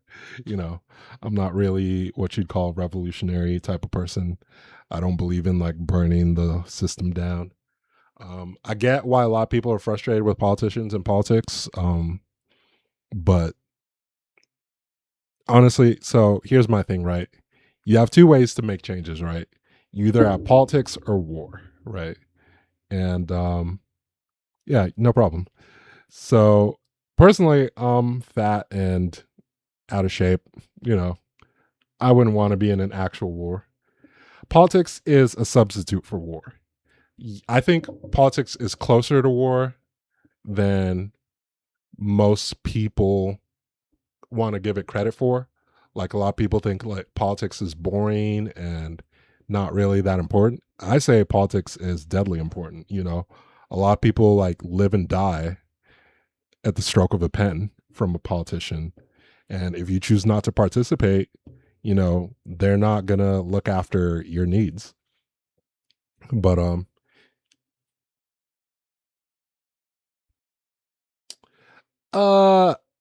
80, yeah, a lot of war doesn't necessarily involve active shooting, but I wouldn't say 80%, you know.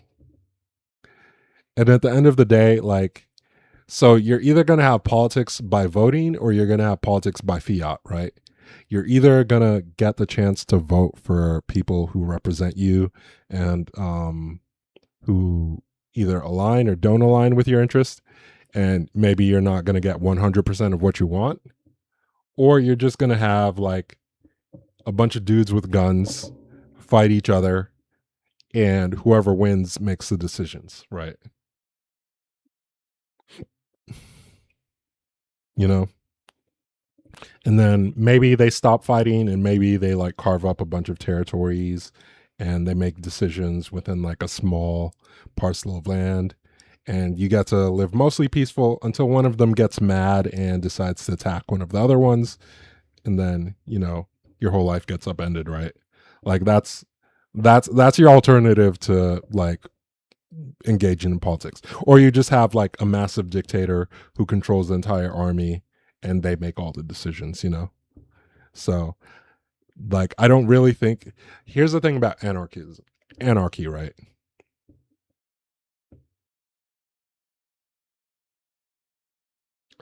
Okay, but how do you decide who the enemy is, right? Who's an enemy and who's a friend? Like a lot of that comes down to propaganda, right? A lot of that comes down to like customs and norms and traditions and stories. And then at the end of the day, you basically just end up with a government after all that fighting, So you don't end up with actual anarchy. You still end up with a government, and instead of voting, you end up with a hierarchy, but you end up with one that's not democratically responsive at all. So, okay, so here's what I was going to say. Here's the thing about anarchy, right? Anarchy is going to create a vacuum of power, right? And nature abhors a vacuum, and that includes in the ways people interact. So someone is going to say like, hey, okay, so nobody's in charge, right? So I think I should be in charge. Okay, but how many anarchists are there? Like, how do you know there are going to be enough anarchists who are going to say, hey, nobody gets to be in charge. We all make our own rules. We all get to decide what we want to do as individuals. Like, okay, so what happens in this situation, right? Everyone's like, okay, we all get to decide what we want to do. And someone decides, okay, what I want to do is kidnap a bunch of other people's children and enslave them. Okay. So, I mean, that's technically anarchy. Like, they're impinging on the rights of other people, but who is going to stop them from doing that, you know? Okay, but once you have an organization, that's no longer anarchy. Like, you get what I'm trying to say?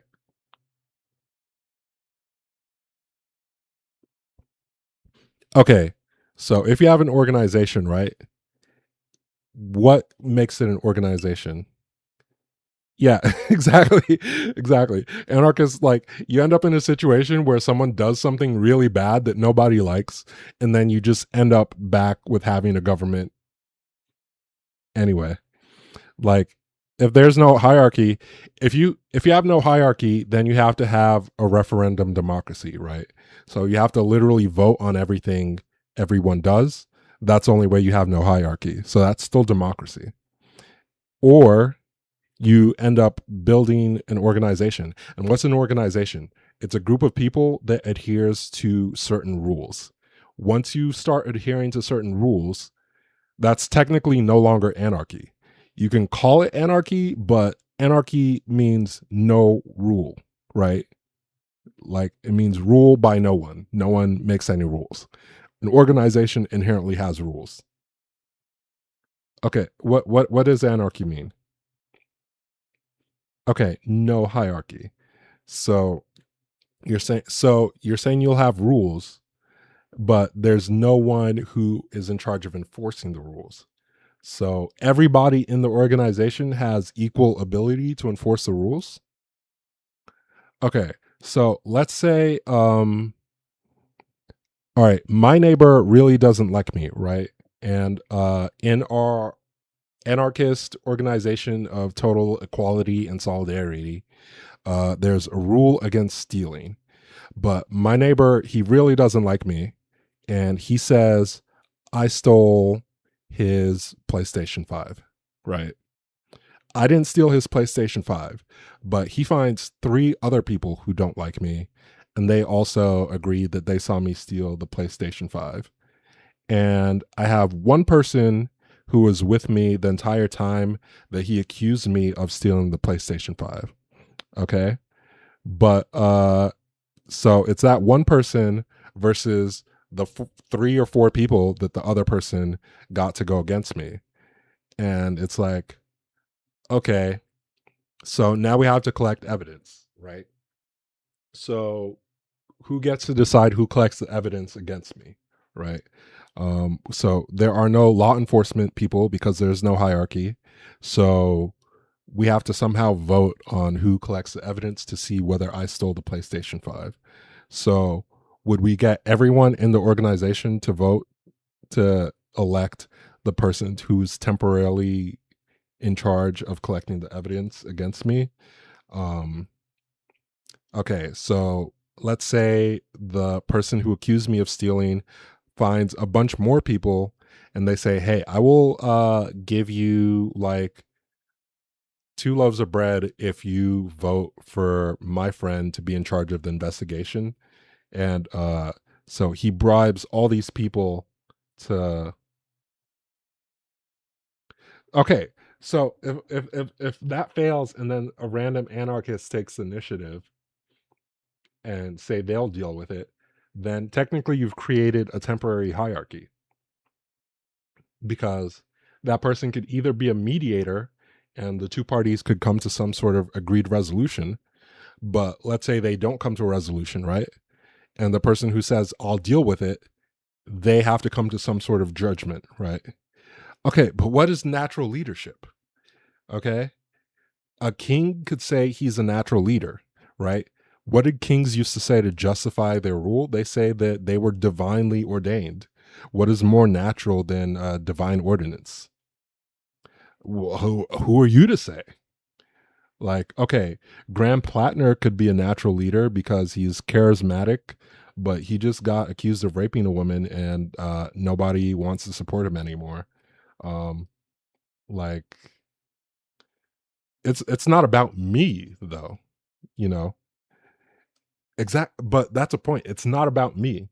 Like I don't believe in divine leadership or divine hierarchies. Okay, so like you're at Animal Farm territory here. Like this is like basically parody. It's like have you read Animal Farm? They literally say all animals are equal, but some animals are more equal than others. And you just basically end up with a leadership class who are just using propaganda. Okay, but a guild still has ranks, right? Like I never finished playing Skyrim, but like a guild still has ranks based on what you've accomplished, and a ranking system is still a hierarchy. So the Companions Guild did they vote on everything? Like how did they decide what missions to go on? How did they decide who to allow into the guild or not allow into the guild? How would they decide who to expel from the guild? Like how would you punish somebody if they violated the rules of the guild? And then like that's not scalable, right? So let's say you have a bunch of anarchist guilds and they all decide to stay below a certain size because it's easier to maintain an anarchist system if you don't have that many people.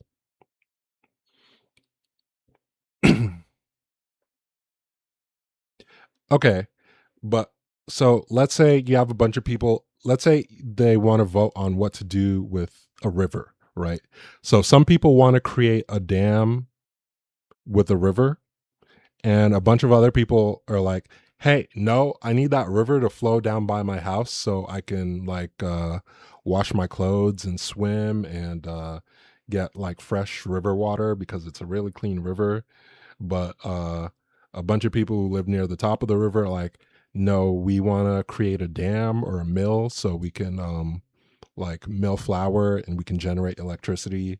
And then the people who live at the bottom of the river are like, no, you can't do that because then we won't get any water anymore. And it's like, okay, so all the people at the top vote to dam the river, and the people at the bottom, what are they going to do? So they technically they haven't done anything, but the decision that the rest of the anarchists made affects what they get to do in the future. So how's that work out?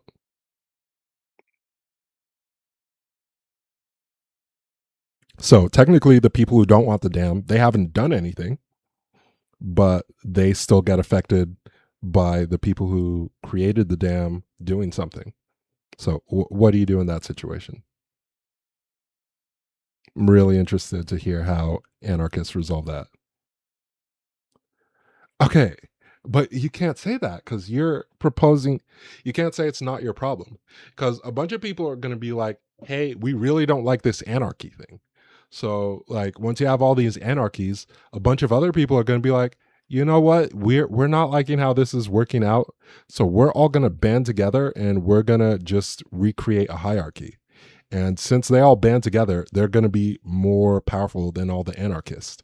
So what are they going to do? They'll just invade all the anarchists, take their land, and force them back into a government. So what do you do then? You're back in the same situation you started in. Because for as many anarchists as you say there are plenty more people who like hierarchy. A lot of people voted for Donald Trump because they basically wanted a king.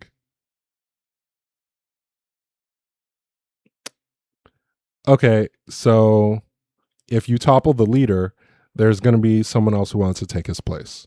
So you're just going to keep toppling the leaders over and over and over and over and over and over. And how easy is that to do? There are going to be a bunch of people protecting that leader. You're going to expend a bunch of resources and you're going to lose people.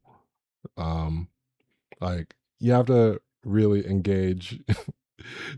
You have to really engage seriously. Okay. All right, I guess if you want to live that way, if you want to like create like a pseudo anarchy where you just like live by yourselves and you sort of try to remove yourself from the system as much as possible, um even though you're still technically using like electricity generated by the statist, you're still riding on the roads created by the statist. Unless you want to get arrested, you're still paying taxes to the state. You're just sort of like, I guess, skirting some of the rules by creating a sort of conspiracy of anarchists. I guess that's like a semi-anarchic existence, like kind of like a euphoria type deal. Uh, no matter what you do, you're going to pay some taxes. Yeah, I guess Amish are semi-anarchic, but they still pay taxes. Like they still have stores. Those stores still pay taxes to the Pennsylvania state government. They still pay taxes to the but if you pay any taxes at all, you're technically participating in the state. So you're not actually a full-blown anarchist. There's some taxes that you can't avoid paying. I mean, in your head, you could say like, okay, I'm not filing a federal income tax at the end of the year, and I'll just like consider the sales tax on the goods that I purchased.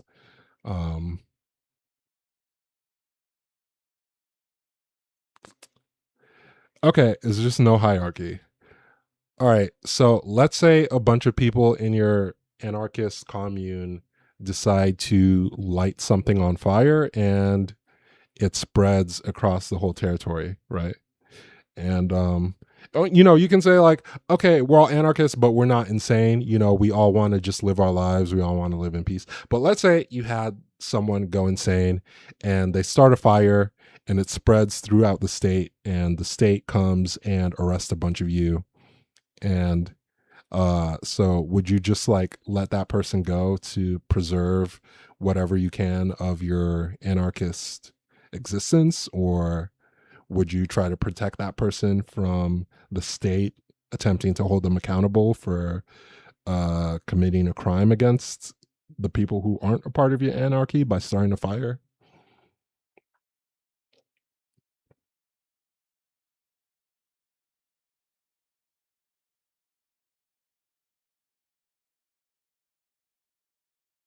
The fire doesn't have to target anybody. Like you could just start a fire in a forest. Nobody has to be there, but like you destroy a bunch of trees, you create a bunch of pollution that hurts a bunch of people, even if they don't live anywhere near the forest. Like,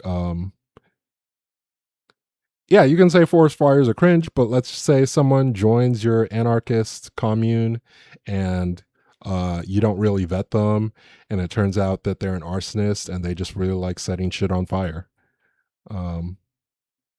Okay, you could say lots of things are anti-anarchists, right? Like there are lots of communists who say like, oh, Stalin wasn't a real communist. Pol Pot, he wasn't a real communist, Oh, Pol Pot, he actually allied with the West after he got overthrown the first time. So, okay, so if you're vetting people, that's technically hierarchical behavior, right? Because you're making a decision as to who to let into your commune. Is that what you call it? Like, do they call it communes for anarchists? Okay, so it's just kind of like a friend thing. Okay.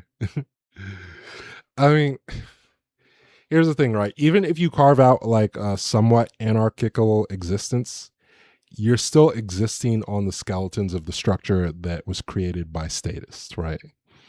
So if you attempted to extract yourself completely from the state, if you like all went off into the woods and you built houses in the middle of the forest, you like built dams to purify your own water, you like built your own solar panels and electrical grid and batteries. Like, let's say you took all those things out from the state, you went off into the woods and tried to build your own separate society. Like, technically, you'd still be existing like on the periphery of the state, even if you weren't existing within the state infrastructure. Um, Yeah, okay. Like, okay, I said a dam because, dams do engage in some water purification. But okay, yeah, like you can distill the water, you can desalinate water. There are plenty of ways to purify water. Um, but, I just meant like, let's say you extricate yourself entirely from the state infrastructure, right? You know, you could be off in the middle of the woods and you could still have one person. Like, let's say one person has latent schizophrenia. Okay. Right. So they were totally chill when you let them in your anarchist group, but their schizophrenia starts to manifest. And then one day, like, they have like a full on psychotic break. They go off without anyone knowing what happened. And let's say they start a fire somewhere far away from your group, and that affects the state. They track down where the fire started, they trace it back to you guys, and then they don't know who it was. Like, so they start to like arrest all of you. And so at that point, you like talk amongst yourself, try to figure out who he was, who it was. It could have been a guy or a woman, but let's say they're schizophrenic. It's most likely a guy statistically for schizophrenia. So you figure out who the person was, and you're like, okay, do we turn this person in and testify against them so we can go back and like live our anarchist life? Or are you like, fuck you, Okay, all right. Okay. we could just leave it there then. All right. Okay.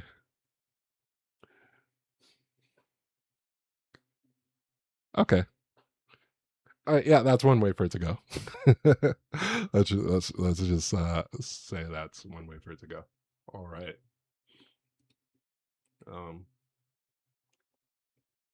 Okay, so we were talking about like, okay, revolutionary movements. Like, yeah, the Arab Spring. I think the Arab Spring, for example, I think that was a bunch of. I would characterize that as largely a movement of young, largely secularly oriented people, right? I might be wrong. It might have been a bunch of like Islamic socialists, um, like the Muslim Brotherhood types.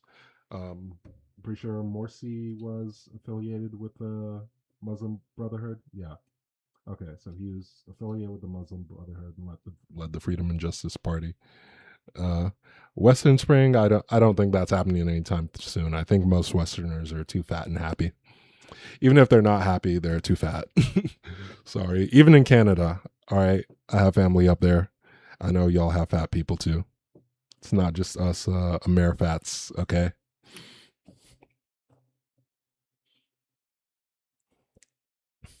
All right. Yeah, Arab Spring happened because like people literally had their freedoms curtailed, the economy was bad, you know.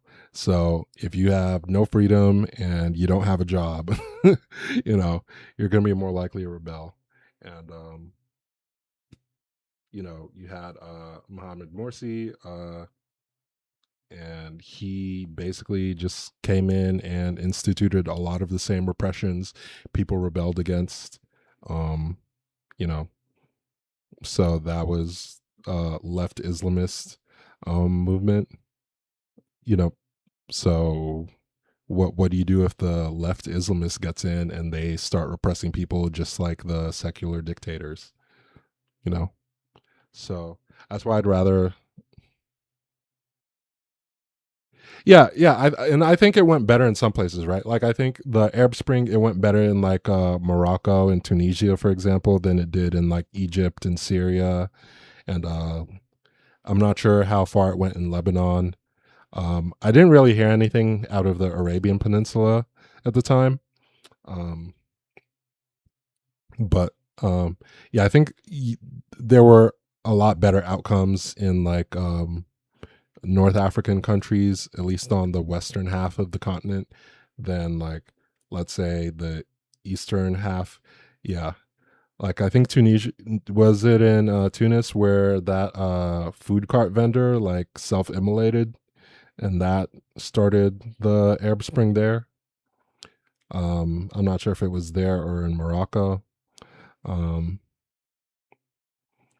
but yeah, I think it went better in those countries than it did and like Libya. Oh, great. Yeah, I really have to look into Oman. Like yeah, like I said, we hear a lot about like Yemen, and I know Oman is like right next door. Um, so like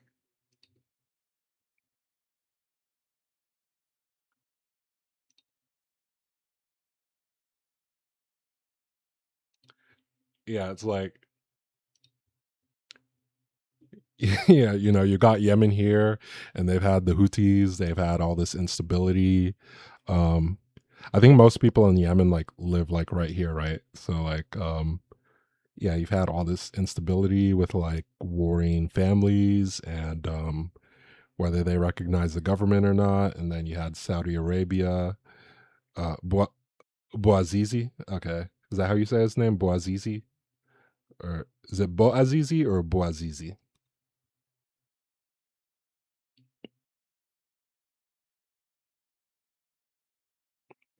But yeah, like yeah, I feel like Oman is just like kind of chill, doing their own thing. Okay, Bouazizi. Okay. Um, yeah, I haven't thought about the Arab Spring in a long time, and I mostly saw it through the eyes of like Western media. I do watch a lot of Al Jazeera, but I watch Al Jazeera English, and I feel like that's a little different from Al Jazeera Arabic. I watch a little bit of Al Arabiya. I don't know how much people like Al Arabiya. Are there any like Omani news sources that are available to people in the West? I'm not going to learn Arabic. I'm sorry. So like I'll watch Al Arabiya, I'll watch Al Jazeera, you know. Um, so if there's any like good Omani news sources that I can check out, you can put that in the chat. Um,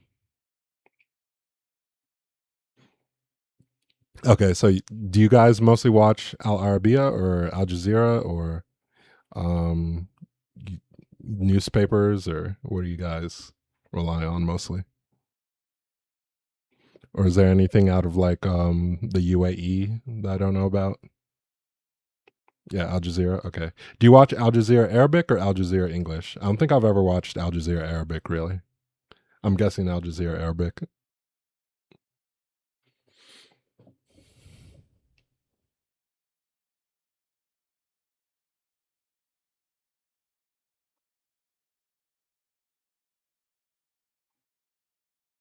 Okay. Yeah, I feel like Al Jazeera English is really left leaning. Like they try to appeal to like center left and like far left people in the West. Um so it's really interesting. I don't know if like you'd characterize it the same way for Al Jazeera Arabic. Like what would you say Al Jazeera Arabic is like categorized as? Because most of the people who go on Al Jazeera English are people who I'd say are either on the left or in the center. They don't really have a lot of people from the right in Western countries go on.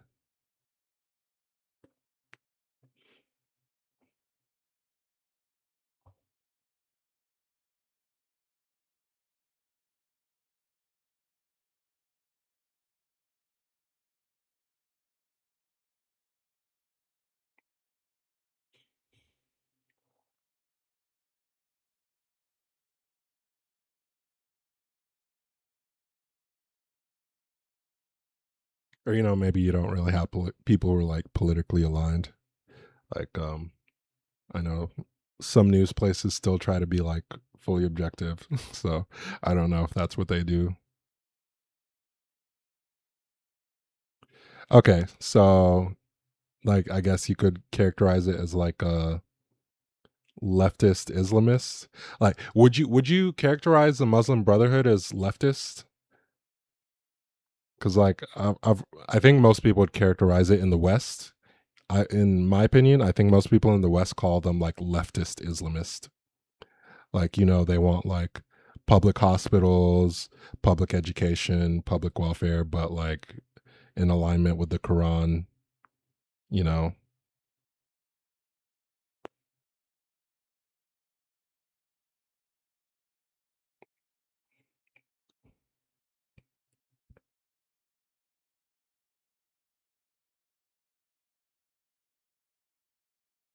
Idealist. Okay. Okay, so but even if you call someone an idealist, right? So let's say a leftist organization believes that the government should do more things, and a right-wing organization believes that the private sector should do more things. Like as far as like education and healthcare and electricity, things like that. Do they think that the government should provide those things, or do they think that like private actors should provide those things?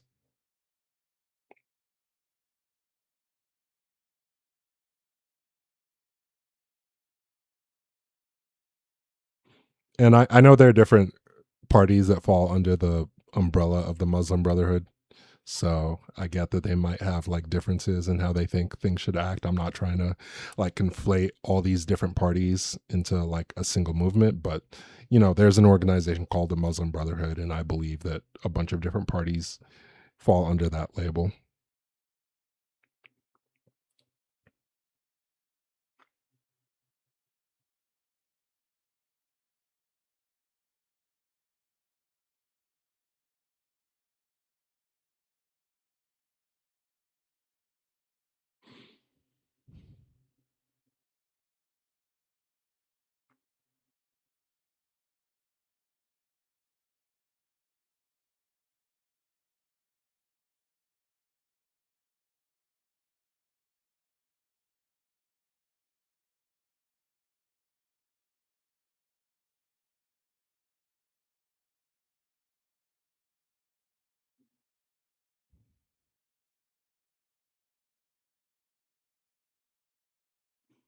Okay, I'll keep this video. Immediately drop out, rescinding endorsements, saying they need to be replaced, having hair on fire reactions. It's just standard operating procedure.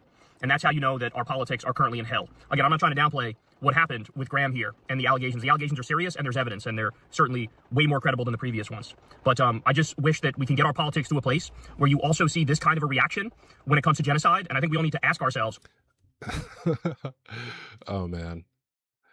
Okay, there are plenty of mainstream Democrats who don't like what Israel is doing, who don't want to make all of our politics center around Israel and Gaza. Like, I hate the Israeli government. I think Netanyahu should have been in prison before this conflict even happened for his corruption charges. I think that what he attempted to do to the Israeli courts to make it so that he was never held accountable was terrible. But I'm not going to define my entire politics around what Israel does, and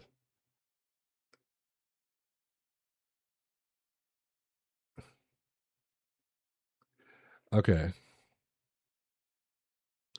So they're not considered leftist because big government is normal. But okay, so big government, I guess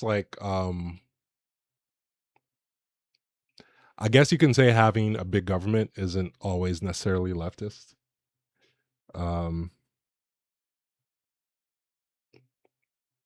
But I think that's generally what you would call like a left movement, though. So they believe in decentralized leadership with a big government. That's a leftist. So they're leftist Islamist. So if you publicly provide for necessities like education, healthcare, and other amenities, and then you don't believe in centralized power, that's going to put you on the left in most people's political spectrums. And then you believe that Islam should be more rigidly applied. So you're technically an Islamist as well. I'm not saying that like if you're an Islamist, you're automatically like, an extremist or anything, but you believe in, you believe in applying the Quran to the laws that govern your country, so that makes you an Islamist to a certain degree. So yeah, I think most people would call them leftist Islamists. So yeah, typically I'd only support like left secular groups, and I prefer them to be left liberals as well. If they don't want to call themselves, Yeah, but there are countries with like Christian Democrats, right? Which I would call the equivalent of like the Muslim Brotherhood for a lot of white people. There are a lot of countries where they have like a Christian Democratic Party who believe that we should base our laws on the Bible, but also believe that the government should provide healthcare and education and public amenities. Like I think Czechoslovakia, there are a lot of people who are conservative who believe in the government providing services. I haven't looked into it too deeply, but I think there are plenty of Western countries where that's a thing. So, so what I call Christian, yeah, paleo conservatives, yeah, exactly. Would I call those people on the left, right? Okay, that's an interesting question. So, does wanting like right-wing religious policies automatically make you not on the left, even if you want like a decentralized big government policies? Yeah, that's I kind of do have that debate with myself. I haven't had like a debate with someone else about that. Yeah, what I call paleo conservative, someone on the left. Yeah, maybe not. Yeah, it's not black and white exactly. Yeah. So like, it's interesting because I've always been like center left my entire life.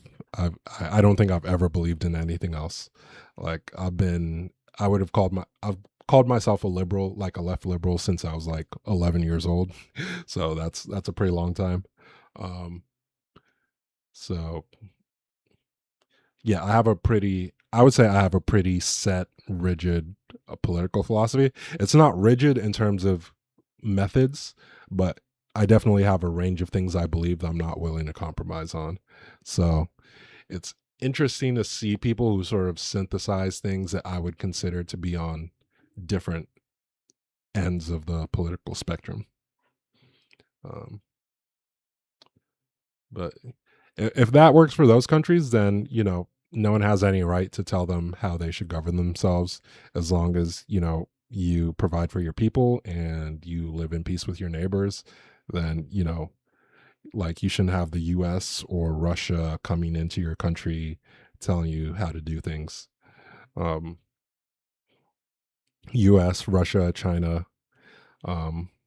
like I don't think there are many people talking about Xinjiang anymore, the situation with the Uyghurs, even though that's still ongoing. We still technically have sanctions on China for that, but I don't think those are being rigidly enforced the way they should be. So, why that's not already the case. But yeah. Yeah, I really don't like Kyle using Israel Palestine as a wedge against other Democrats, even though I would disagree with any Democrat who still supports Israel, who still supports sending arms to Israel. I would personally never have supported sending arms to Israel if you just ask me. But before the war in Gaza, I would have said, I'm not going to not vote for someone because they support sending arms to Israel. But at this point, I think as a Democrat, you have to at least, even if you don't say you don't want us to be allied with Israel anymore, you have to be willing to say that we're not sending arms to Israel the way they're currently operating.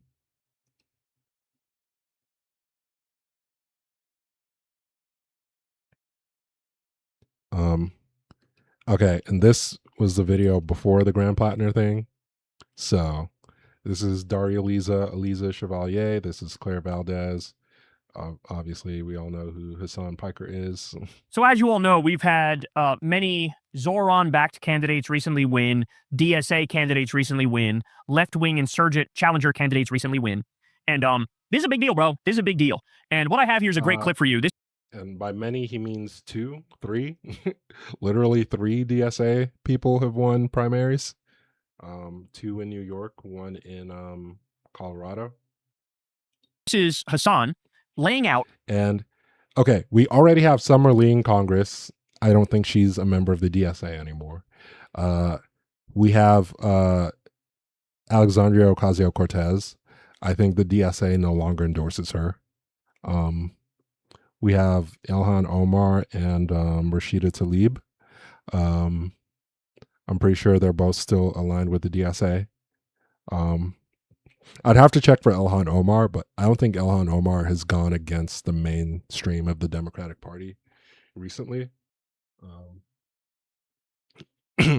Yeah, I don't think there's going to be this massive DSA contingent in the next Congress, So they can say what they want, but they won, 3 races out of like 40? Like 40 so far, the vast majority of those races have been won by center left and I guess progressive Democrats who wouldn't call themselves DSA.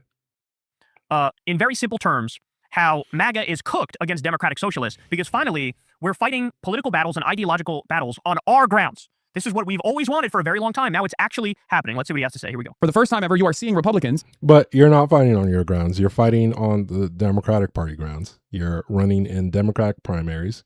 You're not running on a DSA ticket. You're not running, like, when people vote for you, they're not voting for a ballot line that says Democratic Socialist of America. Your ballot line says Democratic Party. And, yeah, you're a member of the DSA, but you are running on the Democratic Party line. Take a defensive posture, because the Democrats have not had a vision in the affirmative, right? Democrats for the Inflation Reduction Act wasn't a vision in the affirmative. Joe Biden helping unions negotiate better deals for the rail line workers, that wasn't in the affirmative. Lena Cohen suing all the mega corporations, that wasn't in the affirmative. Like Biden reasserting indigenous rights for Native Americans, that wasn't a vision in the affirmative. Biden going to West Africa, I believe he went to, where'd he go? Angola? I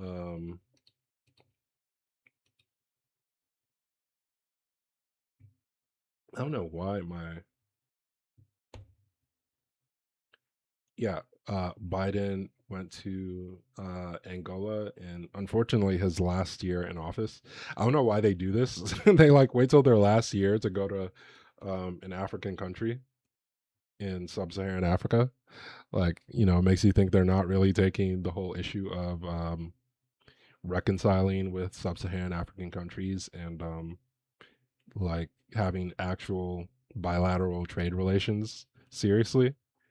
And you're only doing this in response to Chinese expansion, But, let's give him credit. He did go to Angola. He presented an affirmative vision for U.S.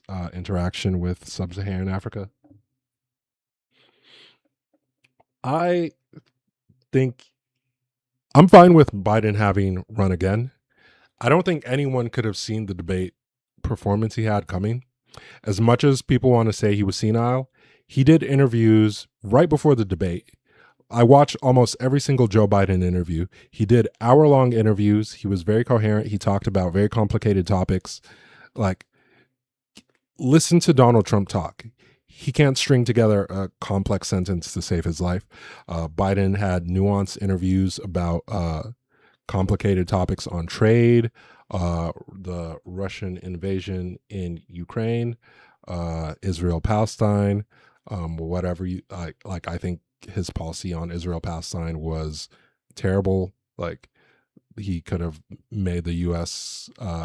Have a better role in restraining Israel, although it would have been pretty I'm not one of those people who thinks the U.S. could have told Israel to stop the war. That's stupid. Israel has its own military. They have way more military power independent of the U.S. than people give them credit for. But Biden, he was running the presidency effectively. He got Donald Trump is not more coherent than Biden. Okay. All right. Okay, let's see. Biden. interview 2023. Okay. All right. Let's look at this Fareed Zakaria. Mr. President, an honor to have you on the program. Good to be with you. July Thanks for 9th, having me. 2023. Okay. When you We're go going to watch the NATO most summit, of this interview. The big strategic issue is that Ukraine wants membership in NATO. Should it get membership in NATO?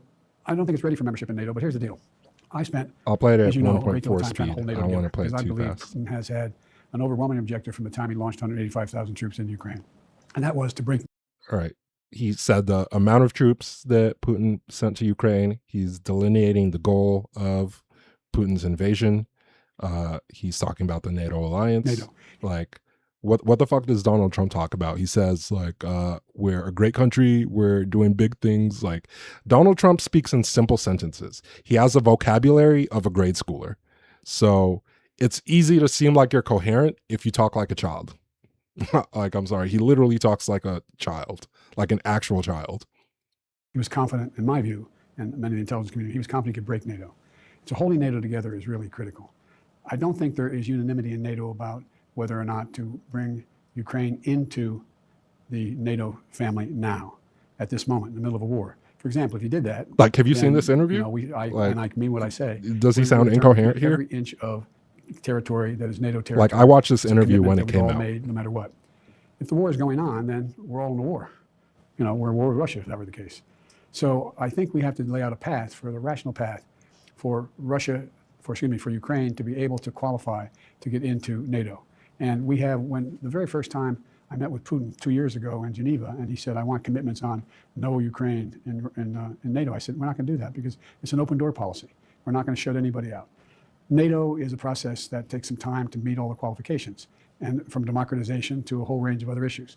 So in the meantime, he's laying out the process for Ukraine to join NATO. He has not shown significant cognitive decline. So this is an interview from 2023. This is right before the election ramped up. This was a little bit, this is in July. So this is before Hamas attacked Israel. So that's not an issue yet. And I specifically wanted an interview from before that happened so we could see what the political situation was like at the time.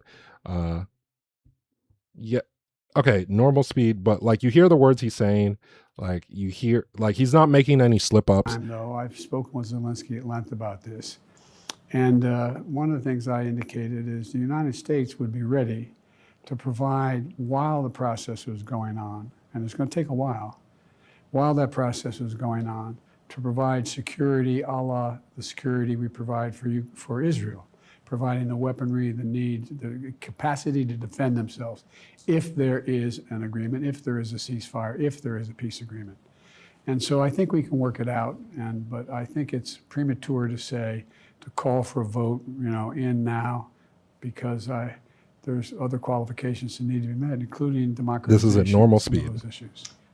He's laying out the criteria for providing security guarantees for Ukraine. He laid out the path for Ukraine to gain acceptance into NATO.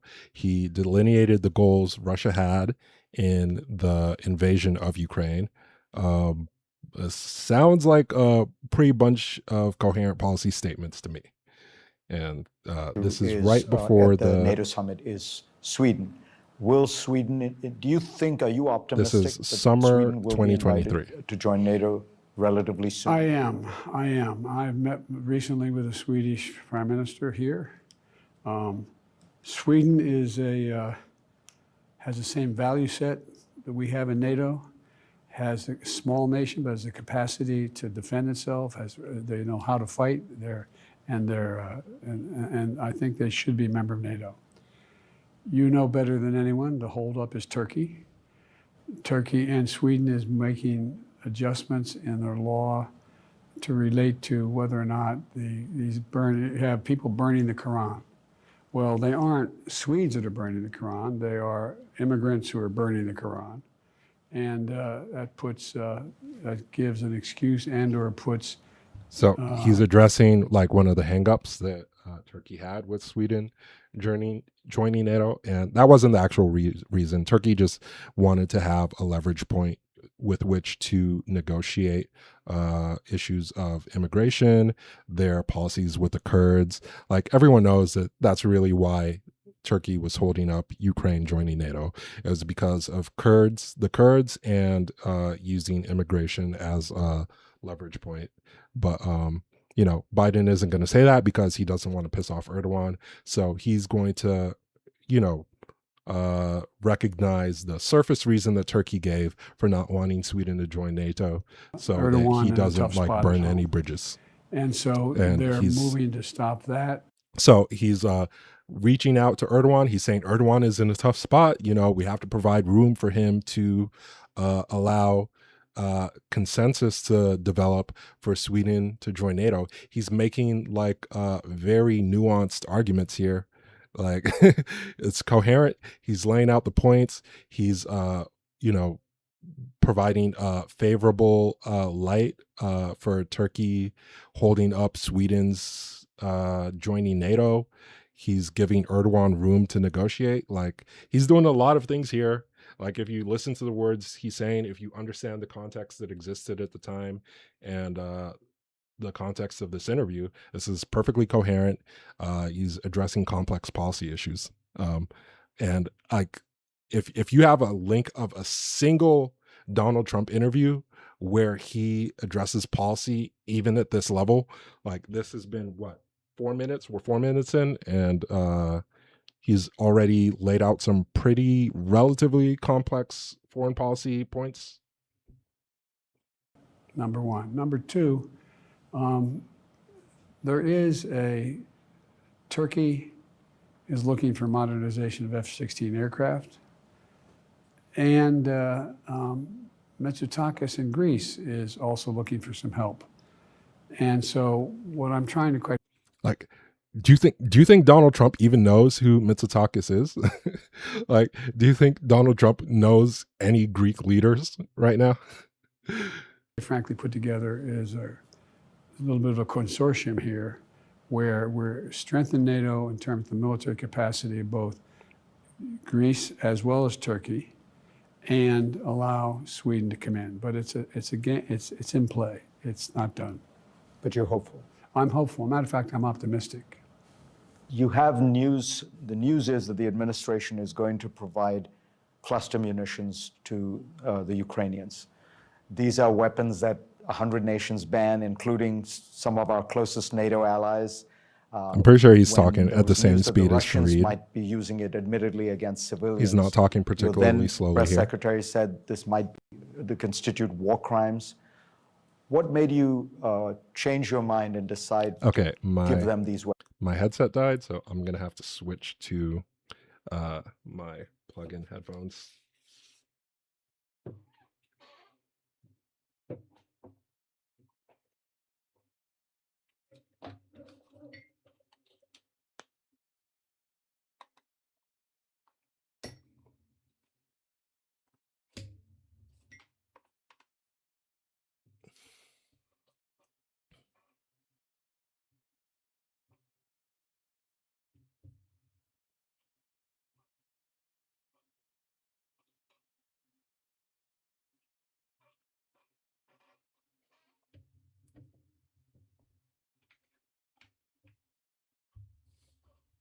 Okay, and now I have to change the audio source really quickly.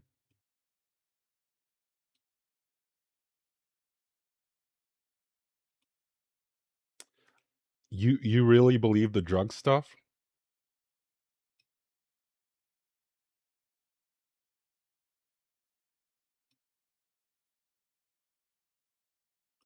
Hold on. Let me change my audio source really quickly, and then I'll get back to you.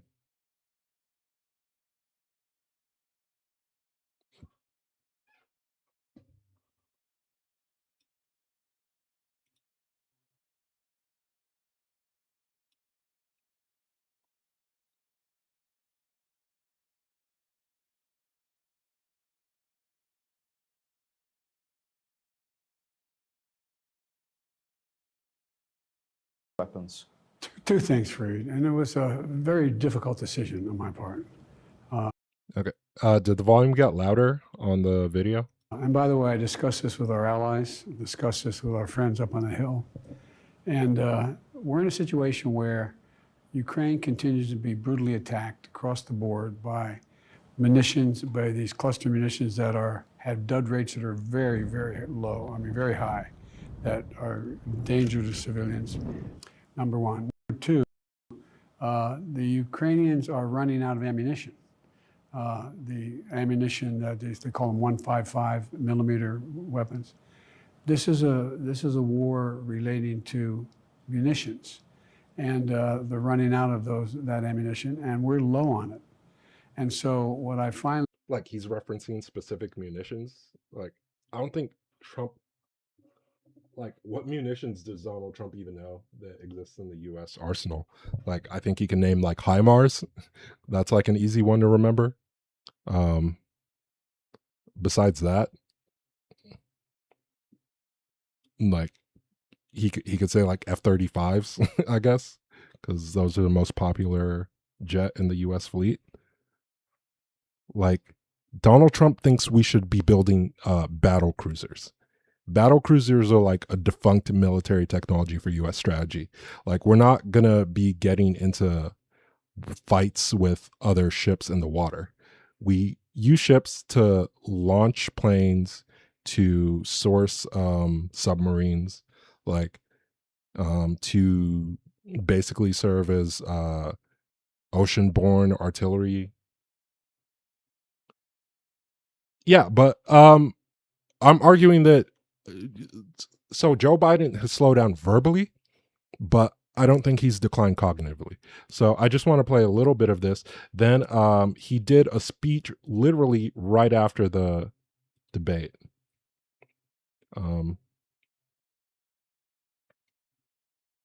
So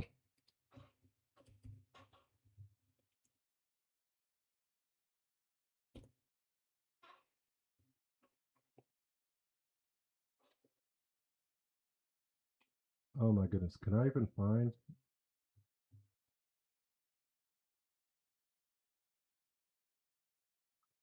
Oh my goodness, this was on MSNBC literally right after the debate. Okay, what was the date of the debate? Biden Trump debate 2024. Okay, it was Thursday, June 27th, 2024.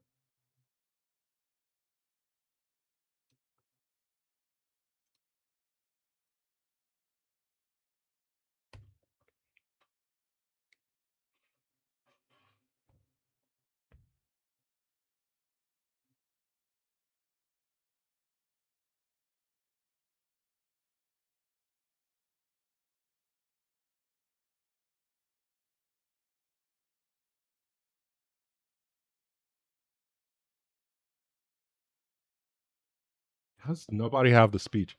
I thought this would be easier to find.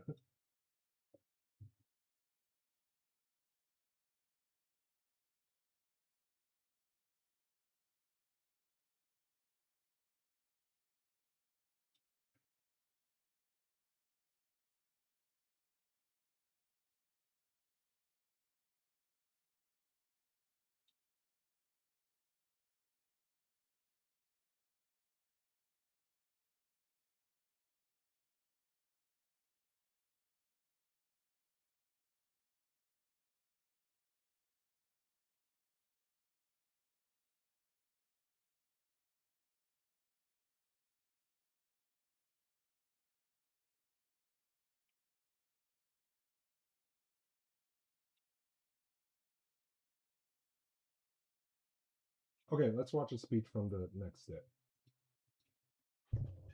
Let's watch a speech from the day right after the debate.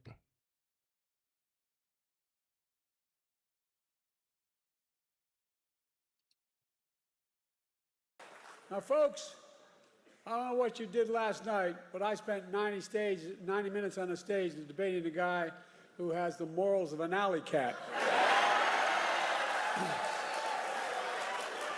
Did you see Trump last night? My guess, he said, I mean it sincerely, a new record for the most lies told in a single debate. I don't like watching things in one-time speed, but I'll just do it just so we can hear him. He lied about the pandemic he botched, killing millions of people. He closed businesses. He closed schools, losing their homes, people all over this country. America was flat on its back. So I told Trump that he was just one of two presidents in American history who left office with fewer jobs than he started. Herbert Hoover was the other one. That's why I call him Donald Herbert Hoover Trump.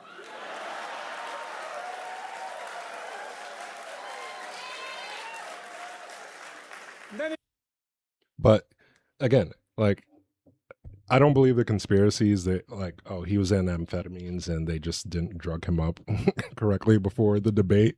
Like,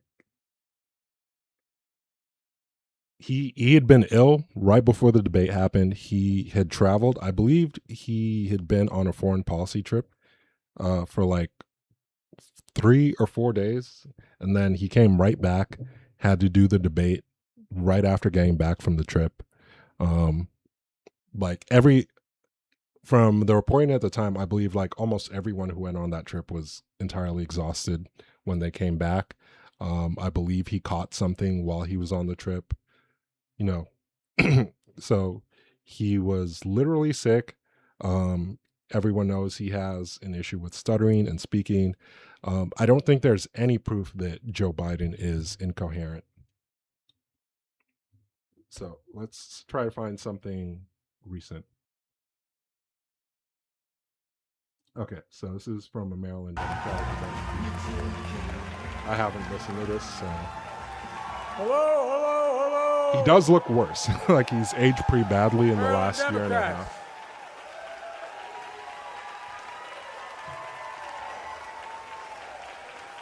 If you're all here, a little rumbling from above, you know it's my father. He's the son of Baltimore. Biden family, the Robinette family have been in Maryland since the early 1800s. And I tell you what, my dad was always proud to say where he's from, no matter where we're living. He's in Baltimore. Ladies and gentlemen, my fellow Democrats, excuse me. So he's definitely worse for the wear, but he's not senile or incoherent. Like the audio quality's here, like his sentences are coherent. Like he's talking about his father, his family being from Baltimore. It might sound weird if you're not from the area. Like I know what he's talking about, but if you're not from here, it might not really make sense what he's saying.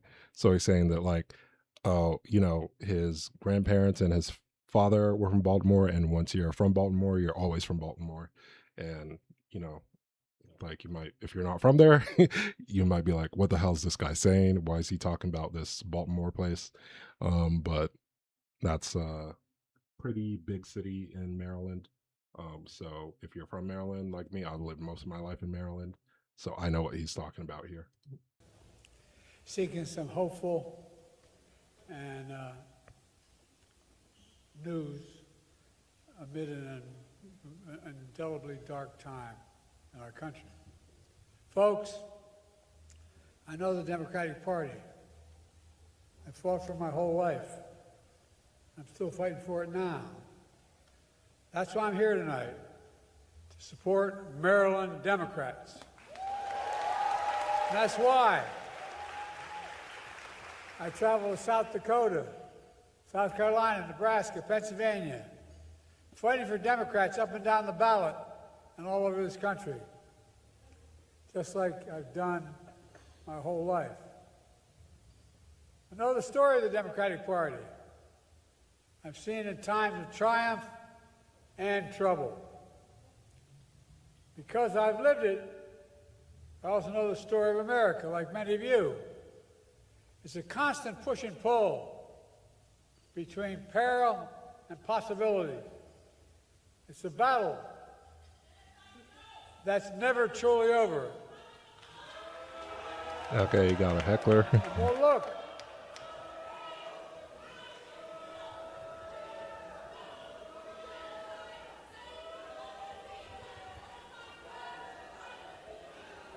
While I can't sugarcoat it, these are indeed dark days. Let's remember, we are one of the only countries in the world that's come face to face with every crisis we've faced stronger than we went into it. Every single time we come out stronger than we went in. Time and again throughout our history, we Americans have some of the better angels of our nature brought our country back from the brink. I believe with every fiber of my being that with your help, we're going to do that again this November. Look, here's the good news. It's already happening. Look across the country and you can see it. Since Trump was elected, Democrats have won or outperformed in nearly 90% of the 300 key races across this country. Democrats became governors of Virginia and New Jersey. Democrats turned up and turned out in places that we least expected, like Texas and North Carolina. We flipped 30 legislative seats in many places like Texas, Louisiana, Florida, and Arkansas. Can you guess how many seats the Republicans have flipped? 0. Not one. None. Okay, yes, a lot of the stock lines he said at the beginning are like canned things that he said most of his career, but he's talking about current legislative races right now. And he's either reading it off a teleprompter pretty well, not very obviously, or he's recalling a memorized speech.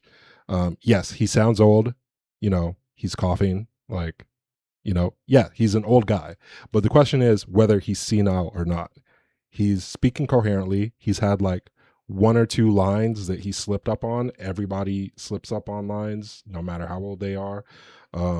He's recalled about like 300 races. Democrats have either won or overperformed 90-something% of those races. Republicans have flipped 0 seats. I mean, this is a pretty coherent speech. Say what you will, I don't think he's on drugs. Like, Donald Trump literally has bruises on his arms from having IVs stuck in his veins every single day. Okay? Like, I've never seen anything like that on Joe Biden. I don't think he's on some crazy drug cocktail that's keeping him walking around. He bikes almost every single day. At least he did while he was in the White House. I don't know about outside the White House, but as far as like his physical fitness, he still looks like he's in good shape. I mean, he's an old guy. Old people age really quickly. He's still getting around on his own. He's speaking coherently. He's giving a pretty detailed speech. One of my personal favorites is Florida, where a Democrat won a state seat, House seat, that was previously held by a Republican who had won the last election by 19 points. It doesn't help that the audio here is terrible. Like, I'm hearing the audio from like 3 different places. That seat just happens to represent a quaint little place you all heard of, Mar-a-Lago. And the reason Democrats are doing well isn't just the higher inflation and anemic job creation. And by the way, have you noticed Americans today are saying the economy under the Biden? Like, do you think Donald Trump even knows the word anemic? Anytime, when Donald Trump learns a new word, because he repeats that word like 40 times for the next few days until he forgets about the word. Like, you can't even compare the two. Administration was a hell of a lot better than the Trump.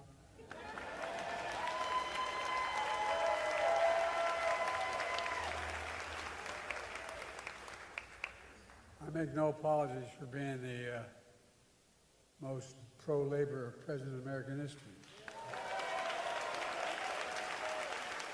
The middle class built this country, and labor built the middle class. Look, it's not just his deliberate distortion and destruction of NATO, and his choosing Putin as over American allies, or the fact that he's diminished our standing in the eyes of the world more than any president in history has. It's not just his vanity projects, tearing down the east wing of the White House, making room for his ballroom. putting his name on the Kennedy Center, building an arch in his own honor. Like, these are all really recent things. He's looking at the crowd. He's not looking down at his papers. He's he's coughing a lot. Again, he is old. But the question isn't whether Joe Biden is old, it's whether he's senile. And I've seen zero evidence of his senility. And I watch a lot of Joe Biden speeches. Like, I like Joe Biden. I will say that. I hate the fact that he loves Israel so much. But besides that, I think he's been a great politician. I think he was a great president. He was critical to most of the I don't think another person could have gotten all the legislation passed that he did as president. Like, for all that people were saying he was senile, then how did he get more legislation passed than any president in a single term since, like, Lyndon Johnson? I mean, maybe it's a good thing someone's senile then, like I know a lot of people outside the US don't really pay attention to like the domestic bills and stuff, but he passed, I believe, 4 major pieces of legislation. He passed the American Rescue Plan, he passed Build Back Better, he passed the Inflation Reduction Act, he passed the Chips and Science Act, and besides that, there was also the PACT Act, which wasn't as large a piece of legislation, but it was pretty critical for veteran healthcare, for veterans who've been exposed to toxins in the line of duty. No one has passed that much major legislation. He had more labor actions than almost any president in modern history. Like, yeah, okay, that is a different issue, right? But I just want to show you, because most people are not going to see stuff like this, okay? Most news stations are not going to show Biden doing a 20-minute interview. They're not going to show him giving a 15 to 30-minute speech, okay? All right. They're going to show clips of him slipping up and messing up words. They're going to show like a cropped video of him turning around and looking crazy, even though he's actually looking at something. Like that video where he was looking at like parachuters, and all the right-wing news channels like sent clips all over the internet to make it look like he was staring at the sky.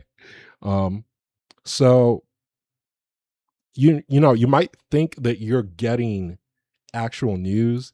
You might think that you're being like open-minded and looking at things objectively, but you might be being fed a narrative.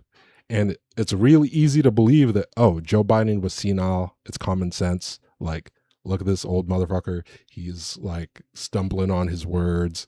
But if you look at actual long-form interviews, if you look at meetings he had in the White House, meetings he had with senators, there are plenty of reports of one-on-one meetings. There are reports of meetings with Republicans that they had a really good meeting with Biden, okay?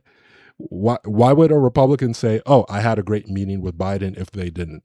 They don't even have to tell the truth. They could just come out and lie and say, oh, the dude could barely talk. I didn't understand a word he was saying, but they didn't do that. Why wouldn't they just say, oh, this guy is senile, he can't speak? Like, oh yeah, I just had a one-on-one meeting with him. I think they must be drugging him up when he's out there giving speeches. Republicans could have done that.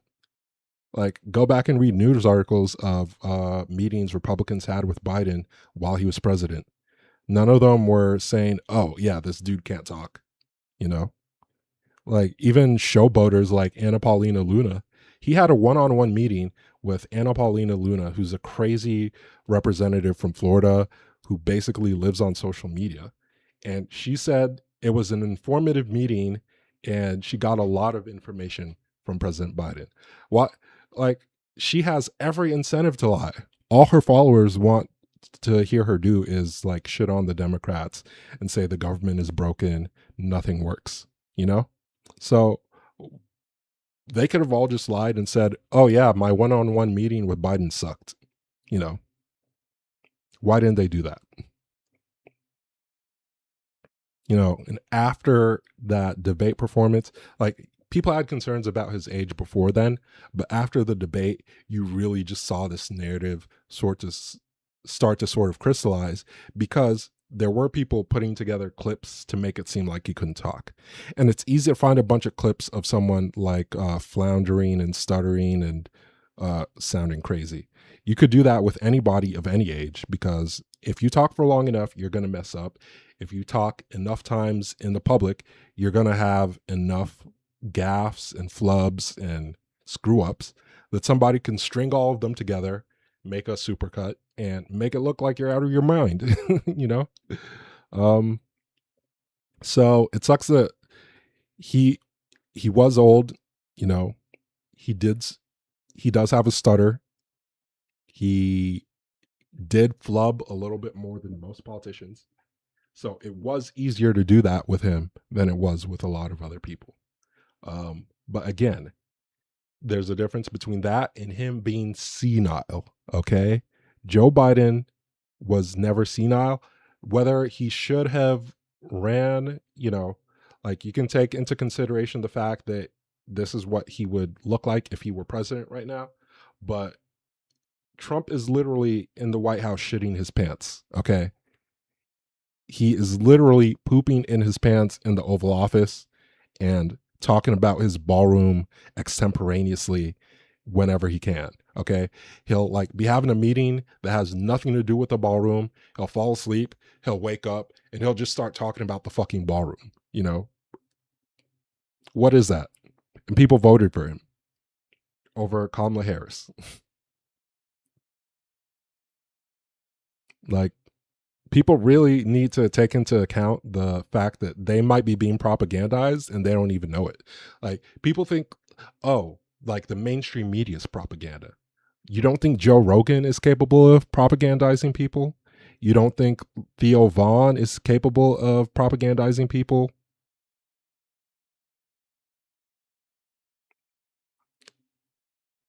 Yes.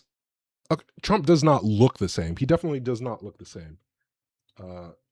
Trump military officials, Oval Office.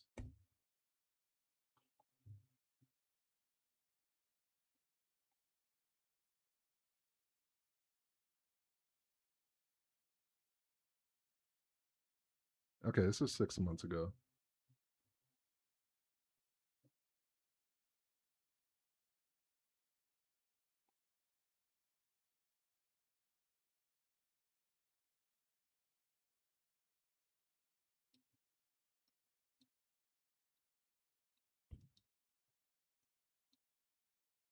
So, okay, and that's the thing. If you look up Trump, you're gonna get all these pro-Trump outlets. They're gonna make him look really good. Okay, all right. So here's David Pakman. Okay, David Pakman hates Trump, so he's gonna make him look bad. But you know what? Like, fuck that. Before heading off to the NATO summit, at which Trump humiliated So let's just watch David Pakman make him look bad. himself, Trump stunned a full Oval Office with terrifying incoherence, branded as disturbing by many who were there. Now, the topic of Trump's meddling in the World Cup, which, by the way, backfired completely. We'll get to that later. Boy, what an embarrassing game last night. Trump asked about sports, and Trump makes everything about himself. And not only was he good at playing sports, he also understands sports really well, which, okay. We call it soccer. It's called football, I guess, but we can't really call it football because it gets there's a little confusion. So, yeah. They said it's a little bit confusing when you call. Now, I mean, you could say he looks the same because his mannerisms are the same. His vocabulary is the same. He never really had a large vocabulary to begin with. He's always been very repetitive. Like, he still bleaches his hair. He still cakes on a ton of makeup most days. You should see him without makeup, man. He looks like a ghost. I do want to say one other thing. I hope people will understand that what I am and I'm not getting involved in here. Let me see how to say this. I'm aware that there is a woman standing behind Trump who others are saying has botched plastic surgery. It's not really part of my analysis. I'm aware of it, though. And what happens sometimes, if I ignore something like this completely, everybody will just write in about that and they'll ignore the substance. I'm aware of this woman's appearance. Others have weighed in on it. I'm acknowledging it, but it's not part of the analysis. So let's continue. We call it soccer. We're the only ones that do that, but we have football. And football's great. But I've never seen anything like it. No. So I saw the play, and I'm a person that loves sports and was a good athlete. And I understand sports really well, really well. This is like a full-blown dementia rant about the World Cup. And that wasn't a foul. That wasn't even an infraction. That was two guys running full speed that happened to crash into each other. You can't take your foot and properly it looks like place he it on somebody absolutely else's weighed foot. in and got the red card revoked on, what's his name, Balogun. I'm Nigerian, so I should know.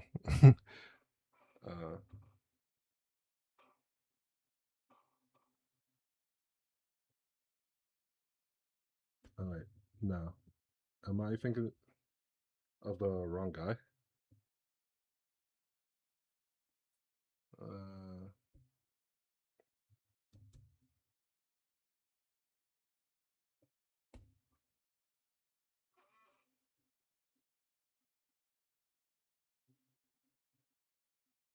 Yeah, it was Balogun.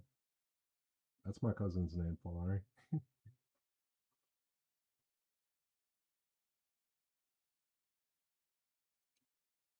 Yeah, that's insane. The fact that he could just call FIFA and have them remove a red card suspension.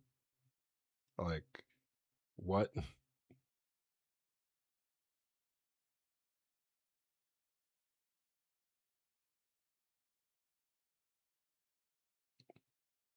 Yeah, no, that shouldn't that shouldn't happen. Like, it's so crazy, man. He's corrupted the government. He's corrupting sports. Like, it's like just such a perfect example of how he reaches his tentacles into everything and turns it to shit, you know? It's like if if if you have a leader who can just like call up sports organizations and be like, I want this player who violated the rules to get back in. Like, what incentive do you have to actually follow the rules? If you can just like foul people, if you can just break the rules to try to get an advantage, and the president can just call people up to get you back in, like that makes a mockery of the game. And it's such a perfect metaphor for everything else, because if you don't have to play by the rules, then you're just gonna uh basically make a mockery of all the systems we have in place to have the world function in a way where everyone can sort of cooperate or compete on an even playing field, and you're just going to create distortions that mess everything up. When you're going, no, these were two great athletes that got tangled up. Right. And this referee, who is a little bit suspect. Nasty guy. He voted for Sleepy Joe. If you check his past, I don't want to say that because I don't like to create controversy. No. But very suspect. If you'd like, I'll provide you with the past. He made a call that nobody could believe. You know, even people on the other side, they say, "Oh, we got lucky. Wow, that's." And it's very interesting. They say they don't show them in slow motion, and I never realized that. I never heard of that. But this guy, he has like a 40-word vocabulary, you know? Like, you can't compare him to other people because sorry, I don't know why I keep moving the mic away, but he has a 40-word vocabulary. You can't really compare him to other people, because if Joe Biden started talking like Donald Trump, then you would probably have him instituted, you know? Like, you would put him in an asylum, you'd put him in an old people's home, you know, it'd be like, hang it up, Joe, you know, like, you can't talk anymore, like, you're speaking at the level of a fourth grader. But Donald Trump has spoken at the level of a fourth grader for literally 2 decades at this point. And even back when he was more coherent, his vocabulary wasn't that complex to begin with. You know, he was a little bit quicker on his feet. He had a wider range of quips. He was more, I guess you could say, charming in a traditional sense. But he's never had a large vocabulary. And exactly, that is the exact point. It's a lot easier for him to mask any cognitive deficiencies. And even with that being the case, he still has some slips.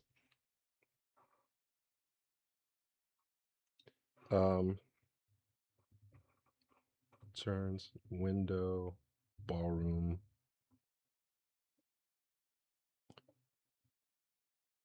Okay, so yeah, he had this meeting with a bunch of oil executives, and then he just paused and stared out the window and starts talking about like this was crazy. I don't know if you've seen I got to this. look at this myself. No, okay. Like someone needs to have like the full video, because he paused for like a whole 5 or 10 seconds.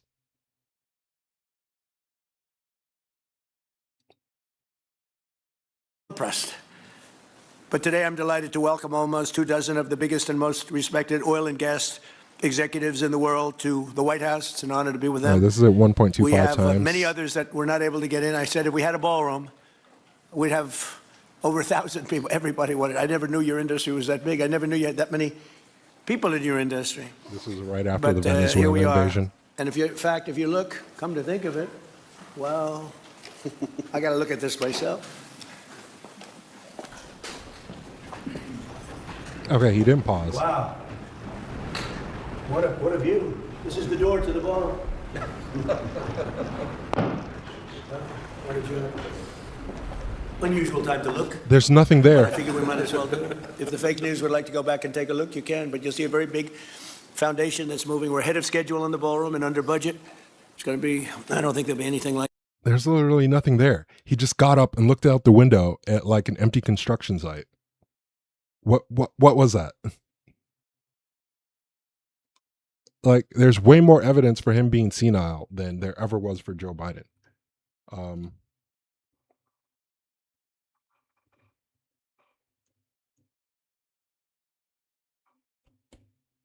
Like, I don't know if you saw this where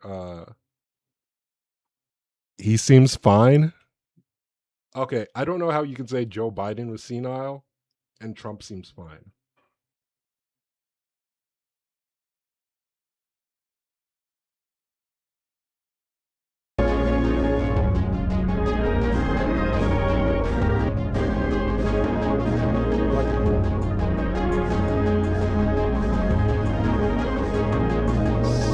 So he's supposed to be like following her. He just sort of starts recording it.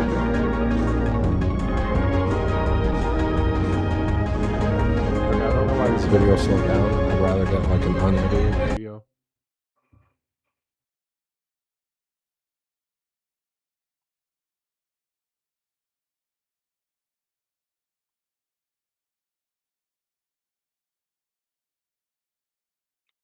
I hate all these Indian news sites. They love editing the videos. Okay, let's see.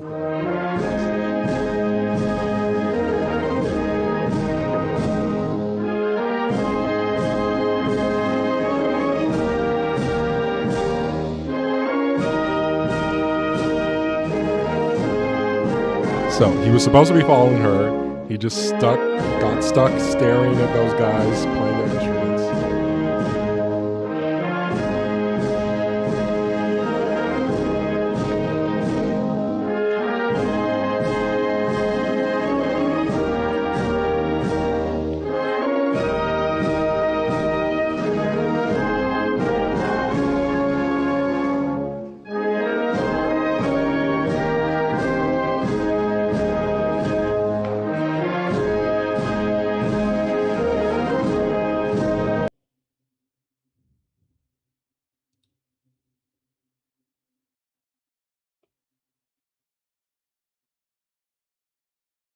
I mean, like he was just like wandering around. I know it wasn't for that long, but like, and then Trump walking red carpet.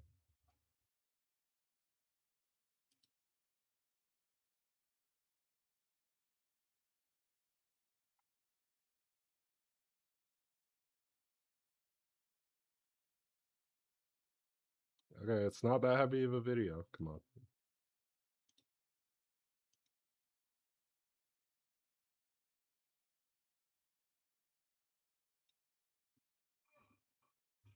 Really? Yep. And you look at Vladimir Putin emerging from his aircraft just seconds after President Trump has emerged from his. So Trump, the first to set foot on Alaskan soil here as Vladimir Putin makes his way down the stairs. All of this presumably choreographed between the two sides very tightly in terms of the protocol here of who greets who and when. And, you know, whether each man makes the other man wait for the handshake. All of that is something that both sides will have thought through very clearly. Striking to me, Scott, that you have this setup here. The sign says Alaska 2025. There's a blue platform for the leaders to stand on, which aides were vigorously vacuuming in the hour leading up to this meeting. But then flanking the stage are F-22 jets, American F-22 jets, noses pointed in toward where the two leaders will be standing. Right. It's got to be somewhat unpleasant for Vladimir Putin, at least, to stand underneath that display of American firepower.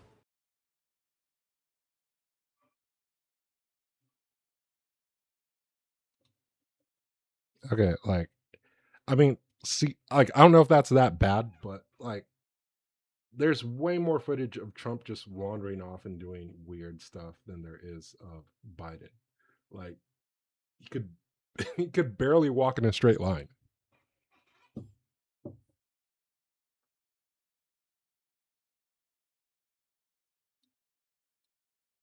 They weren't even trying to make him look bad there. He was just zigzagging on the red carpet. I don't know why. Maybe he was trying to talk to somebody, but I don't think so. But people can, yes, they're both old, but Biden is clearly more coherent, more put together. Biden was more effective as president in getting legislation passed, in getting his allies to affect his agenda in the executive agencies, in dealing with foreign leaders. I'm sorry, I don't think it's even close. I don't think you can even compare the two. If Trump is alienated all of the US's allies, maybe he's gotten closer to a lot of the Gulf leaders. I mean, if you think that's a plus, I guess that's great.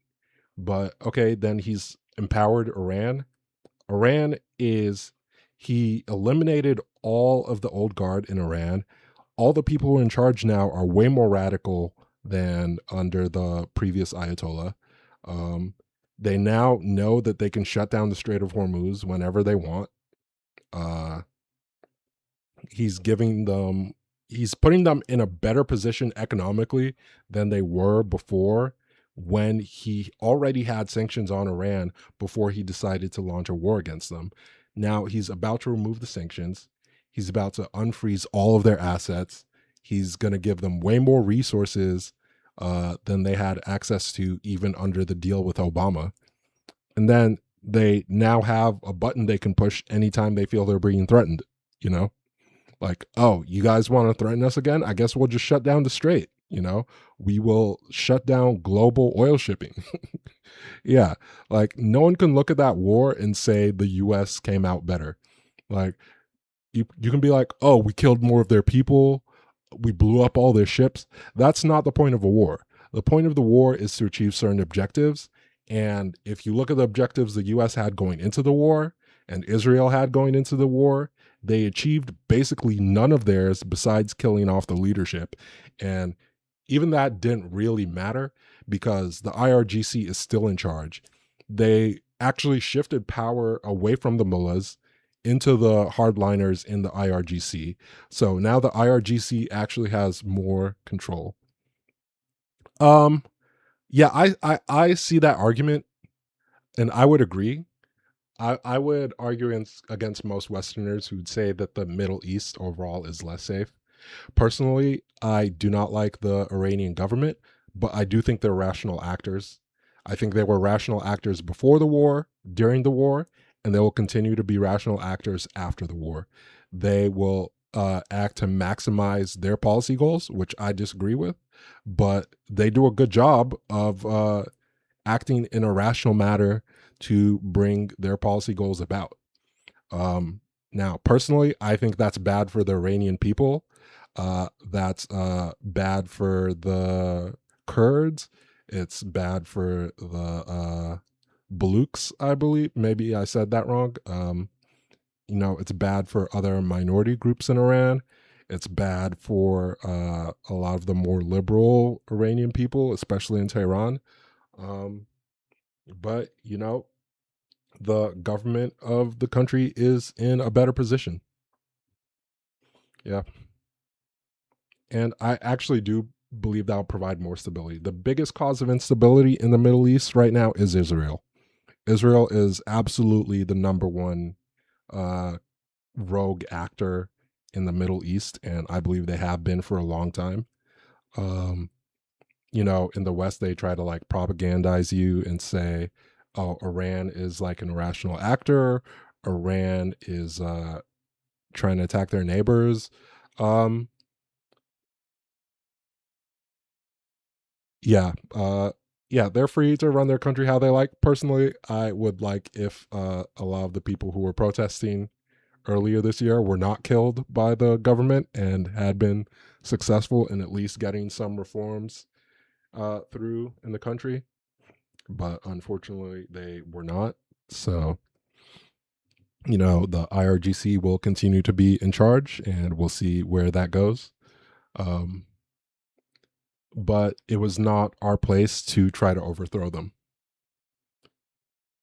Armed protesters, I don't think those protesters were armed from what I saw. I'm not going to pull up any videos of what happened, but yeah, from what I saw, I think they fired on plenty of unarmed protesters. You might have different sources than I do, but I think the vast majority of the protesters they fired on were unarmed. So, but yeah, if their goal was to make the IRGC, yes, he tried to arm militias, but the Kurdish militias, I believe most of them are in they aren't most of them across the border in Iraq, and I believe some of them. I have to pull up a map because you know I can never remember exactly how all the countries are oriented with each other. Ugh, that's not what I wanted to do. Okay, let's just go to images.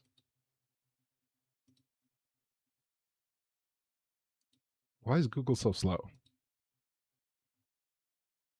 Okay. Yeah, so I believe a lot of the Kurdish militias are on the border with like northern Iraq and southern Turkey, correct?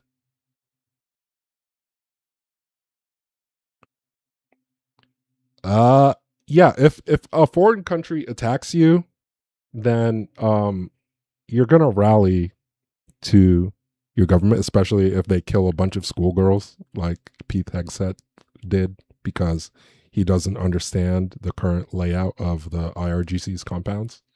Yeah, if you just come in and just start murdering people, I think that's gonna cause people to, you know, rally in favor of beating you, no matter what they think about the government. Like, I don't know if we can get good polls on what the Iranian people think of their government. Um,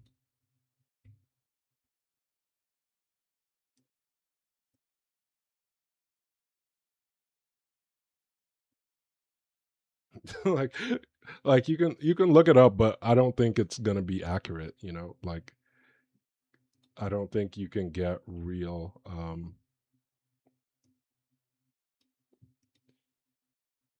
I don't think you can get real formal polling of what Iranians think. So, okay, approval. So Gallup says, whoops. Uh,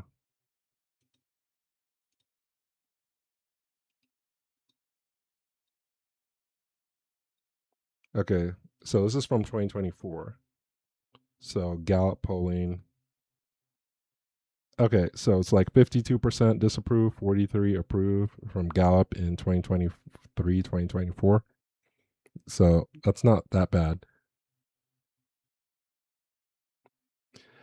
That is true. The IRGC is almost certainly more popular now than Trump is here. I think Trump's current approval is like 30 to 32%.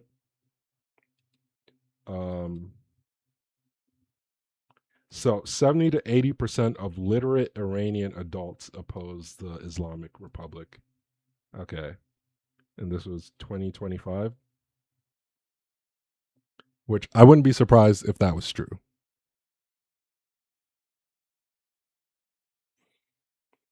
Okay, but so Iran is a country of what? What's their population like? 92 million?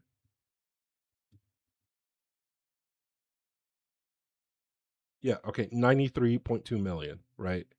Okay. If 20% of the country approves, that's still what, like that's like 17 million people? Like if you have 17 million people who approve, like you can get a bunch of Trump supporters to come to DC and have a big rally with Trump, but that doesn't mean his approval rating isn't 30%, you know? Like a bunch of Trump supporters came to DC for Independence Day this past weekend on July 4th. And the weather got really bad, so they had to go into the African American museum to take shelter, which is really ironic because a lot of Trump supporters are really racist and don't care for African American history much. And they've actually taken down a lot of African American history, like plaques and entries from various government websites. So the fact that they had to take shelter in the African American History Museum is pretty ironic. But yeah, he brought a whole crowd of, I believe, like over 2,000 supporters to show up for the July 4th celebration, you know? So no matter how low your approval ratings are, there's still going to be a lot of people who support you.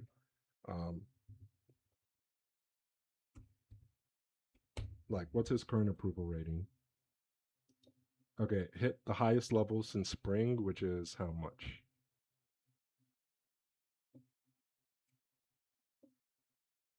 Okay, Nate Silver's tracker. So current approval is 39.26 aggregate. I think that's a little bit high, but okay, well, let's say that that's true. But that is lower than the approval rating of the IRGC. Yeah. But you can still get thousands of people to show up to support Trump.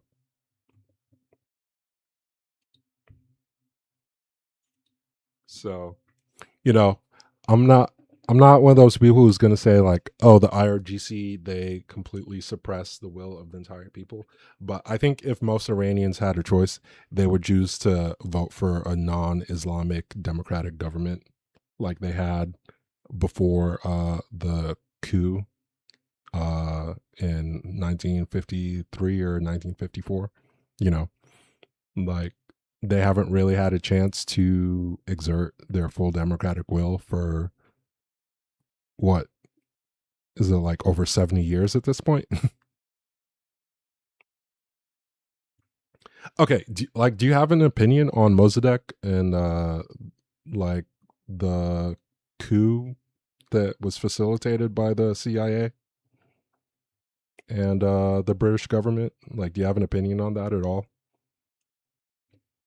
Like, do you think Iran would be better off if that government had been allowed to persist and they still had a secular government today? Or do you think that they're okay with the IRGC? Because personally, I think they would be better off if they still had a social democratic elected government.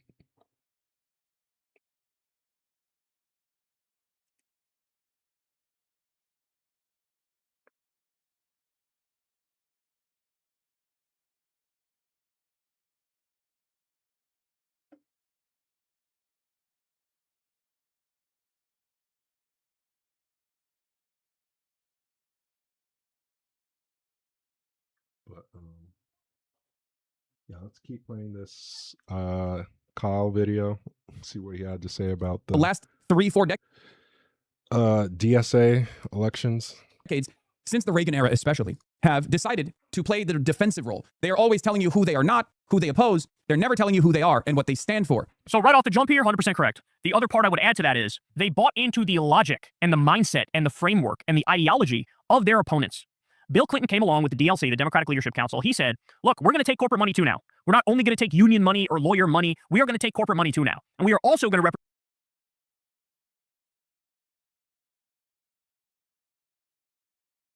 So, okay, yeah, I think about that a lot. Because something I often think about is like, is Persian culture really compatible with Islam? At least like Iranian Persian culture, because I feel like Islam does pretty well in Afghanistan, but I feel like Afghanistan has always been a lot more of a rural country. Like, even though they're both Persian, I feel like Afghans have always lived in like smaller communities, less cosmopolitan. Iran has been like an international center for like over, I believe, over 1,000 years. They've been like a pretty diverse nation for, yeah, for like over a millennia. They've had a lot of, they brought a lot of advancements to the world. They had a pretty diverse religious groups in the country. Their traditional religion is Zoroastrianism. I know there aren't a lot of Zoroastrians in modern Iran, and I don't know about when that religion went into decline in the country. But you think it's been like I know it's been Islamized for centuries, since I think like the 13th or 14th century, if I'm remembering correctly. But I don't know if it's been like what I would call like a hardline Shia Muslim country for all that time. Like, I know there have been Muslim hardliners, but don't know if I would describe the entire country as identifying as Shia Muslim. But I'd have to look more into that history specifically. Like, I do little bits and pieces of research, but I can tell you off the top of my head, like, oh, what percentage of Iranians identify with their Muslim faith to the point where they want the government to be run by Islamists. I don't think I could. Yeah, of course.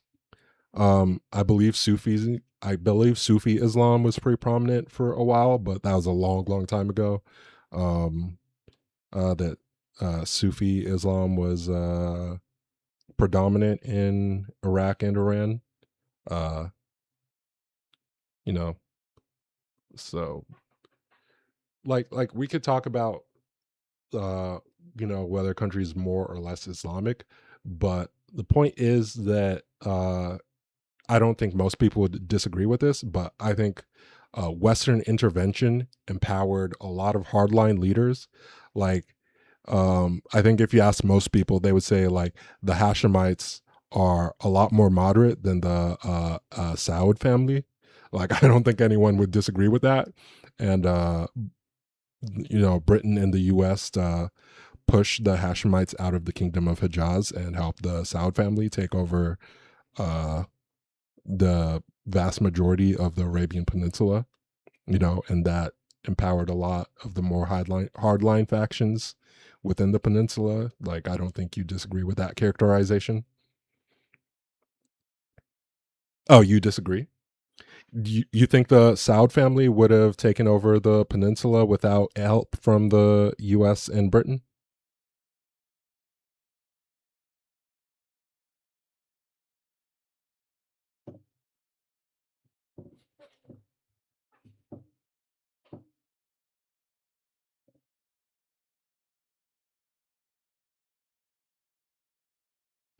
Oh, yes. If you okay. So when I say that, I don't think that they are I don't think the Saud family are actual ideological hardliners. I think they align themselves with the Wahhabist movement because it was the easiest way for them to maintain a grip on power, and therefore they empowered hardliners in order to cement their control of the peninsula. Like, would you disagree with that characterization?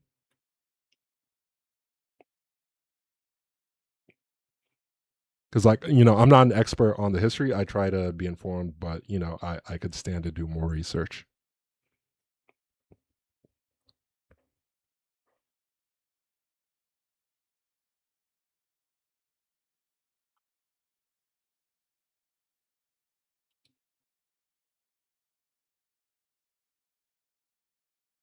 Because like I think the Hashemite family got pushed entirely into. Yeah, but okay. I mean, but the Hashemites, they got pushed into Jordan. I'm right. Like they have no control in the actual peninsula anymore. And the Saud family, I think they only had control of like a small segment of the northeast side. They went from controlling like a small segment of the northeast side of the peninsula to controlling like what, like 75% of it. Um,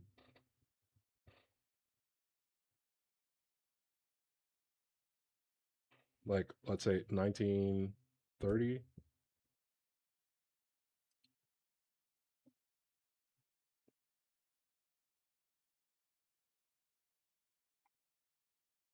Okay, so that was like the 1800s, but I don't think they had that much control of the peninsula in the uh, early 1900s.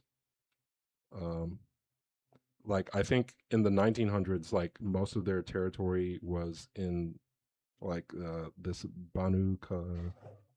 Does that say Banu Khalil region? Um,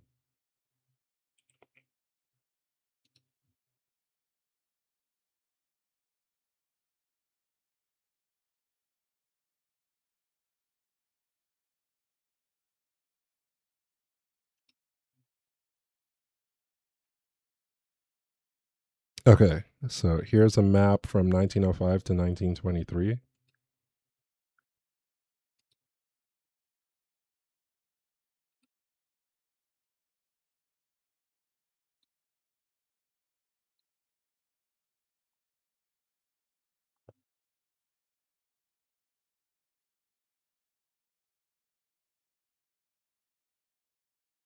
Okay, so yeah, here's the kingdom of Hijaz, right? So the Hashemite family had control of a pretty sizable amount of the territory of the Arabian Peninsula back then, right? So like let's exclude like Oman and Yemen. Um, so and I don't think all of this territory was under direct control of the Saud family, right? Like they had. Okay, you don't know a lot of the history? Okay. All right. But I believe okay, I don't think my mouse is showing. But okay, let me copy this image and paste it in Paint.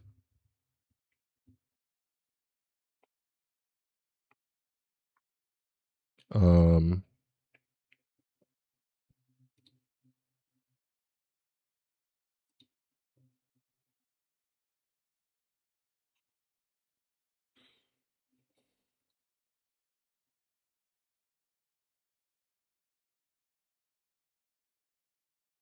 uh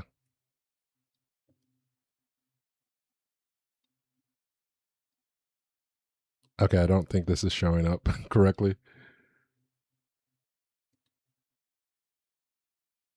Okay, I think I just had this random thing take over my entire screen.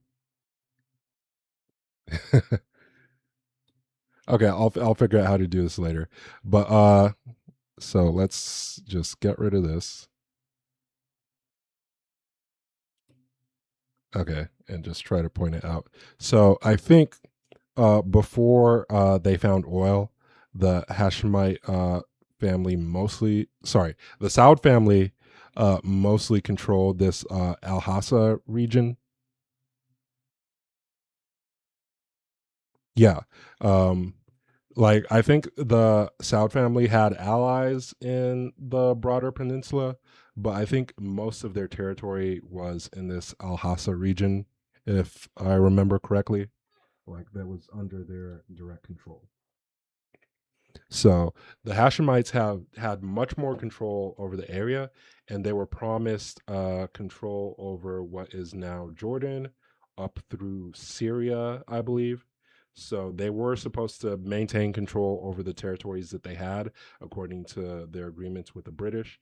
And once the British protectorates in Jordan and Syria expired, I believe, they were also supposed to be given control over those territories.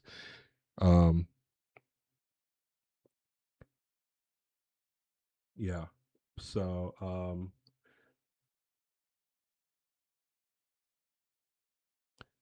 King Abdulaziz was the Imam of Najd before establishing the kingdom. Okay. Yeah. So again, I need to look into that history. I find it really fascinating, but I don't know all the details. So I think that'd be useful to know. But from what I understand, the Hashemite family was much more secular.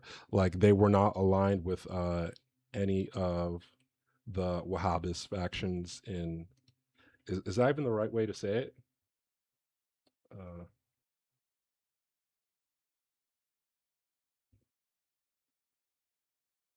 okay, 2 pages.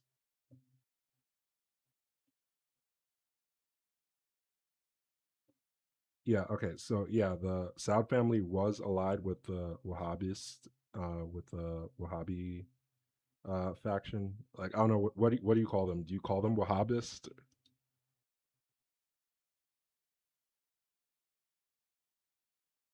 Like I know that it's a lot less significant now, but it's pretty relevant in the history of the conflict between the Saud family and the Hijaz family, I believe. And I don't think the Hijaz family was aligned with any fundamentalist factions. And I think that reflects pretty well in uh, life in Jordan versus life in Saudi Arabia before MBS took over. Like I know MBS has reduced the influence of the Wahhabist factions a lot, but before MBS took over, the Wahhabis had a lot more influence within the Saudi-controlled territories, is my understanding.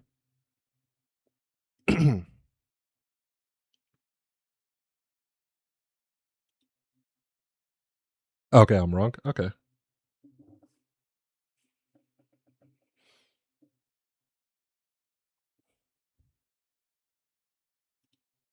Yeah, yeah, I definitely need to read like a full history by an actual Gulf Arab scholar, that's been translated to English to get a better perspective. But yeah, most of what I've heard is just from bits and pieces of random documentaries or news clips over the years.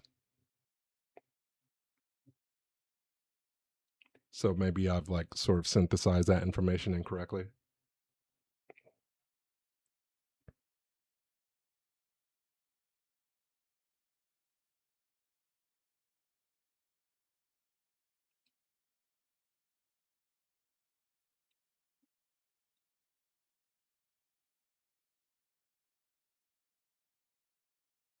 Okay, the Juhayman incident. All right, I'll have to look that up. So,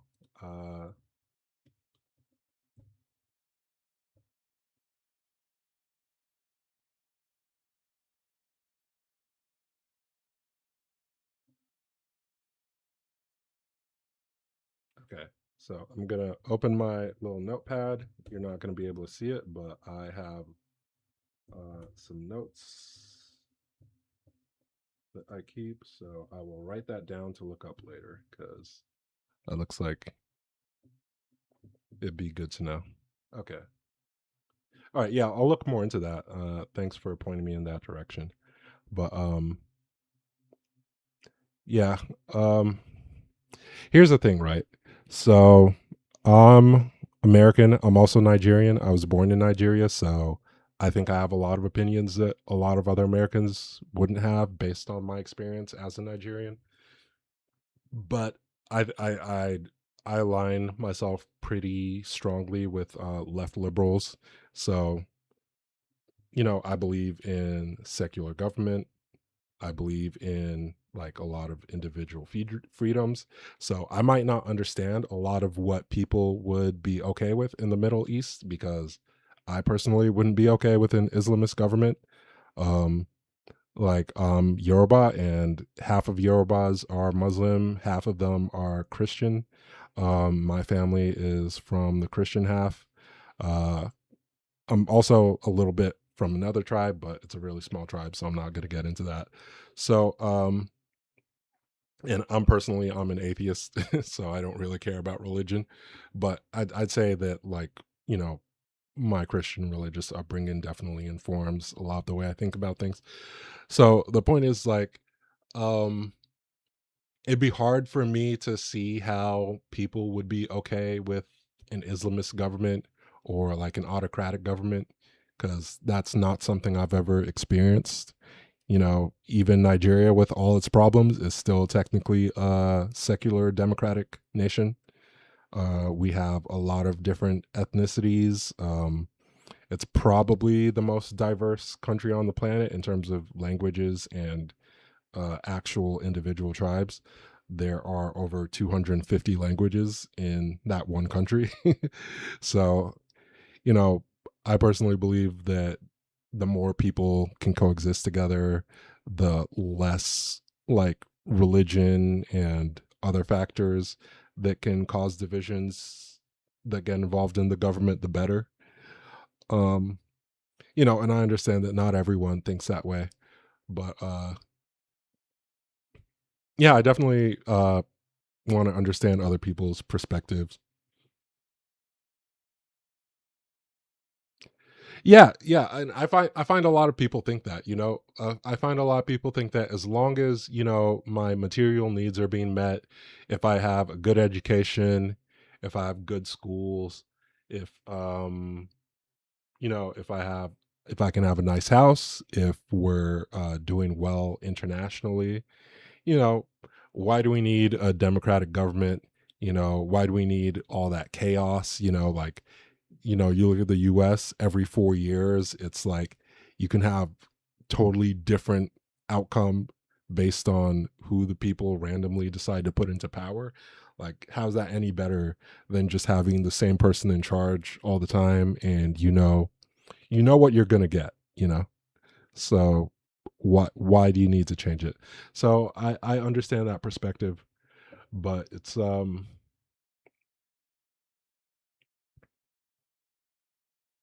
yeah. Yeah, yeah, a lot of people think that, oh, the Middle East and a lot of African countries are poor or they're at war all the time, because like that's all a lot of people see in the news. And I have to tell people, like, hey, no, Africa isn't in complete poverty. A lot of the poverty is as a result of Western intervention in the colonial era, and a lot of places manage to maintain their wealth and their autonomy even with the history of colonialism. And a lot of places in the Middle East too, like, yes, there are negative effects of colonialism, but there's still a lot of people doing well in these places. But yeah, like, does everyone need to live in a democratic system, and is that necessarily better? Like, the jury's still out on that. A lot of people probably thought that it was a settled matter, like in the 90s and early 2000s, but we're seeing more and more that it isn't really settled. And maybe a lot of people are just happy to live their lives with the same leaders, as long as, their personal life is good, and as long as corruption isn't making things harder for them. Like, you can have an autocratic government, you can have a monarch, and you can have low corruption. You might not have like as much freedom of speech. Like, I personally value free speech. Yeah, yeah, and a lot of people won't want to rebel if their material needs are being met. Absolutely, but I wouldn't. I personally wouldn't like it if I could be thrown in jail for criticizing the government, in public. Like, of course, you can criticize the government behind closed doors, but like, there are a lot of places where if you criticize the government in public, you're gonna get arrested. You might be jailed or you might be executed or tortured. Um, and I personally value that ability. Now, whether that's important to most people, like, we can look at China, right? I think most people in China are happy with the Chinese government as it is. Like a lot of people in the US might be like, oh, like, why would they like it? Xi Jinping just appointed himself president for life. Who would be happy with that? You know? Yeah, exactly. Yeah, you could become like Syria or Libya. You could have worse people who just want to take advantage of your country. You could end up with a bunch of ethnic conflict like Syria. Like you have a lot of conflict between Syrian Kurds and different Arab groups right now. I believe a lot of the Druze are being persecuted as well, you know. So you're not always going to have Oh, no, I'm not saying if people in Oman rebel. No, I don't think anybody should rebel. I'm just talking about the pros and cons of different governments. I'm just saying I personally myself, based on my life experience, uh I could not imagine living in a place that didn't have like a liberal democracy, you know. Now I'm not personally, I'm saying that might not be the best system for everyone, and that's not what everyone wants. Like a lot of people place like providing for their family, having a good education, having a lot of income to live their life, they place that higher on the scale than having a democracy. Like what would be the point of having a democracy if you were living in poverty and there was conflict, you know? Like the point of democracy is to make people's lives better. But if you can make people's lives better another way, then you know, a lot of people aren't going to really think that it's that important. So, you know, I perfectly understand that perspective. So, I'm just saying like for myself based on my experience, the places I've lived, um I would have a really hard time with that. But yeah, there are plenty of people who would be okay with not being able to criticize their government or not having as much input into their rules if, you know, their life was generally stable and they had a good life and could provide for their family. So, you know, uh there's nothing wrong with that way of thinking. That's just not how I look at things. So, yeah.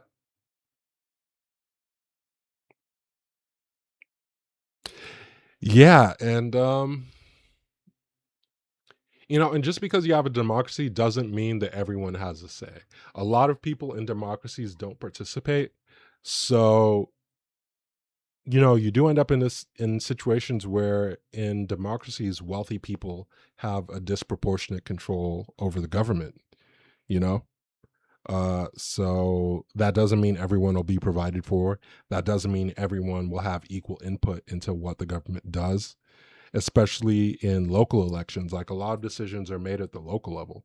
So if you live in an area with a bunch of wealthy people, they own all the land, no one else can move in, um, and they're not going to be able to vote as to how resources are spent, then yeah, you can end up in situations where wealthy people make decisions that are bad for everyone else, and you end up with a lot of poverty as a result.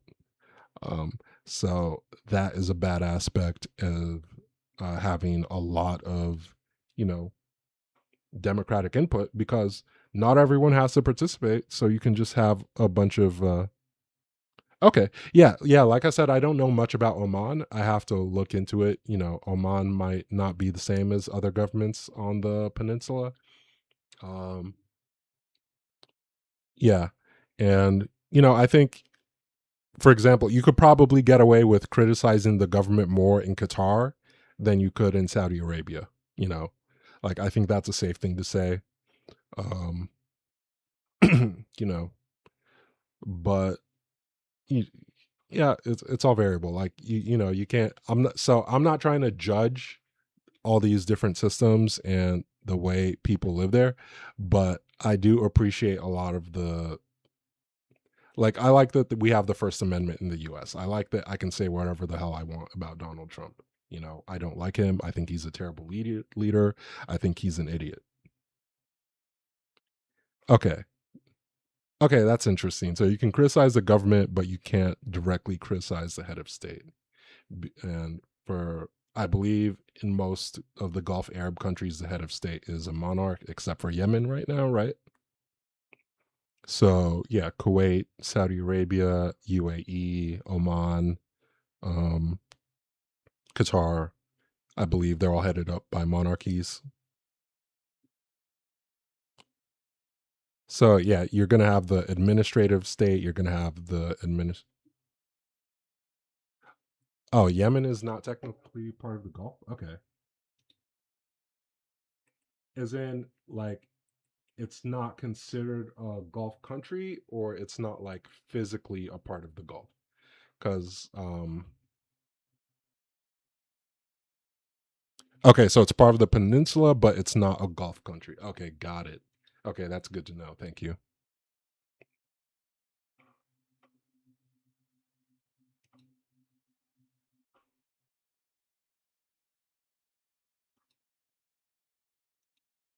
But yeah, like I said, yeah, it's been really good talking to you because uh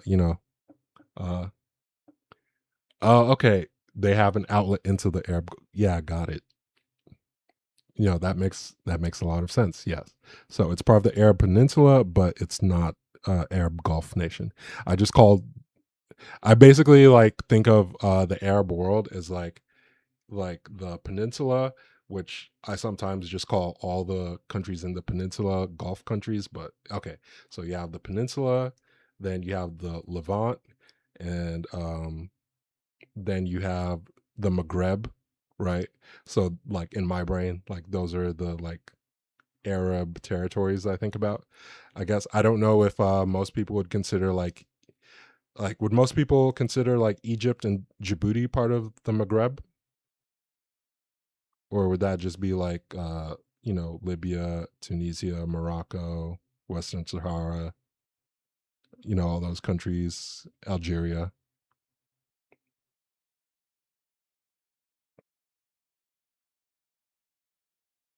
But yeah, so yeah, that's basically like all the Arab countries in my mind, like the Maghreb, the Levant, and then the peninsula.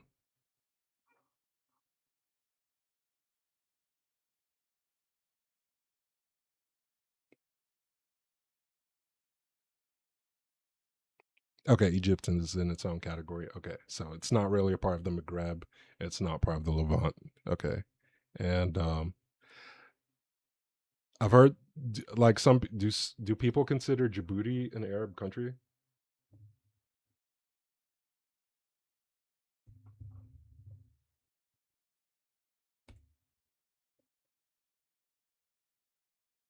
Okay, so it's like politically. So some people. So it's a member of the Arab League. So I think that's why people call it an Arab country.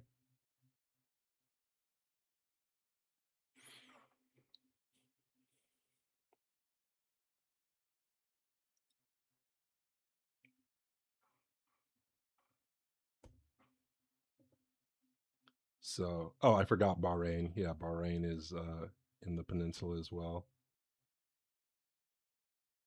Yeah, Sudan, Somalia. Yeah.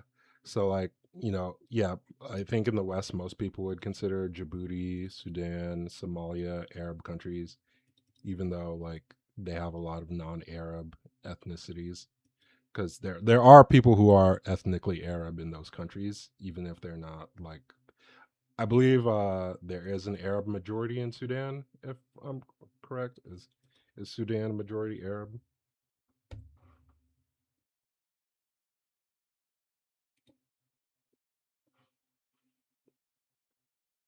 Yeah, okay, 70% Sudanese Arab. Yeah.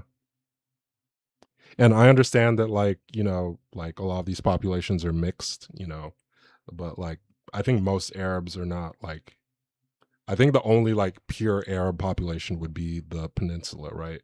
Like even like the Maghreb countries, they're like Berbers.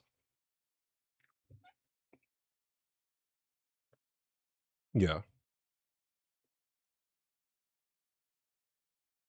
Like I don't think even the Levant would technically be considered like purely Arab. Like I think a lot of like Levantine Arab populations were like Arabized later. Yeah, yeah. Ethnic Arabs are only people in the peninsula. Yemenis are considered ethnic Arabs, right? I think, as far as I understand.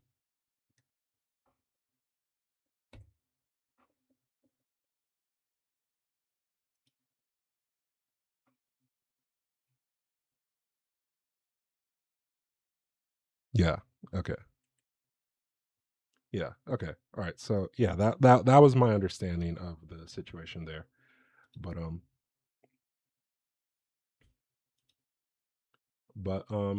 yeah, a lot of people get into this debate of like, would the Arab world be better off if it weren't for a lot of Western intervention? Like you had the Germans and the Italians in like between World War I and World War II. You had Britain and the US intervening in like Egypt and the Gulf countries during World War II and post World War II, even pre World War, like, back to the late 1800s. So, a lot of people like debate is most of the instability in Arab countries currently due to Western intervention, or would there be instability in a lot of Arab countries anyway, regardless of Western intervention? I don't know if you can like blame the instability in like Somalia and Sudan on Western intervention, but I definitely think you can blame instability in like Libya, Syria, Lebanon, Jordan. I think you can blame a lot of the instability in those countries on Western intervention.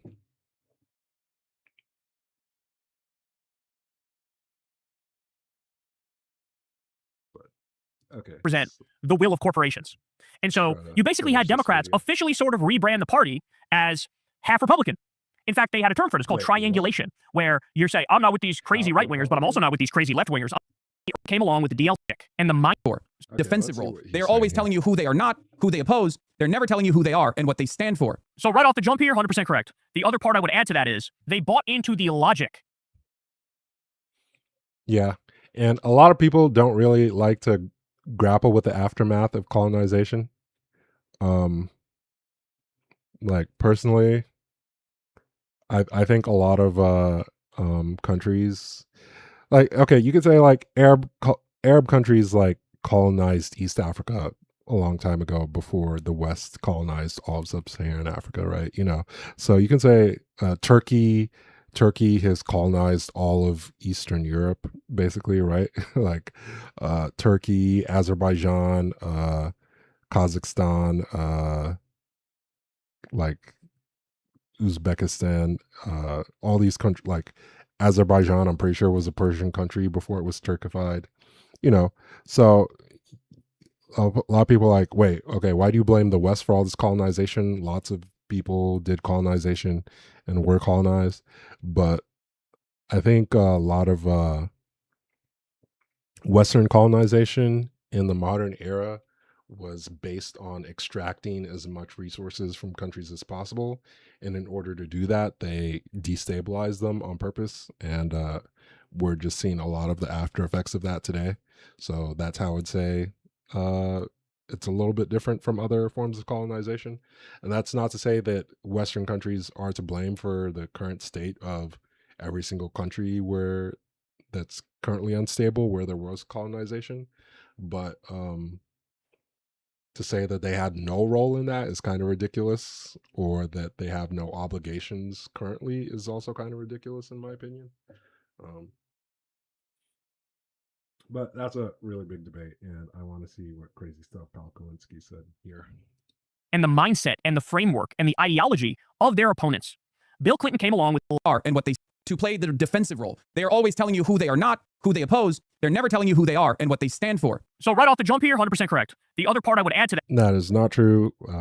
Plenty of liberal politicians say what we stand for all the time. And it's like this crazy thing where if you're not for the most maximalist position, it's almost as if you don't stand for anything. It's like, okay, just because I don't want the government to take over large swaths of the economy doesn't mean that I don't stand for anything. So yeah, that's kind of that is, they bought into the logic and the mindset and the framework and the ideology of their opponents. Bill Clinton came along with the DLC, the Democratic Leadership Council. He said, look, we're going to take corporate money too now. We're not only going to take union money or lawyer money, we are going to take corporate money too now. And we are also going to represent the will of corporations. And so you basically had Democrats officially sort of rebrand the party as half Republican. In fact, they had a term for it. It's called triangulation, where you're saying, I'm not with these crazy right-wingers, but I'm also not with these crazy left-wingers. I'm in the middle. I'm above it all. I triangulate. I'm like the reasonable middle ground that nobody can disagree with. This is how they framed it. And at the time, it was very electorally successful in 1992 when Clinton came out on the scene. Now, it's a little complicated why he ended up winning that race. It's not as simple as he was like just a generational political talent. You had Ross Perot, which helped spoil the election for him to win. I don't know if he would have won if it wasn't for Ross Perot helping against George H.W. Bush, right? But yeah, it would have been difficult for Clinton to win if Ross Perot were not in that race. But like, this is kind of crazy. It's like, you have to look at where the United States was at the time. Okay, you had McGovern. I believe McGovern lost like 49 states, and then Dukakis lost to Ronald Reagan. Like, the Democratic Party was like basically in shambles at the national level.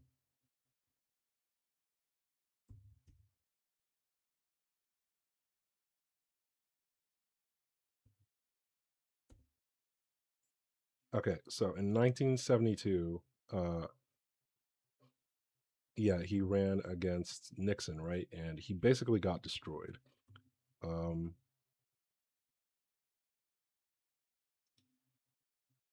Yeah, like this is what the 1972 election looked like, okay?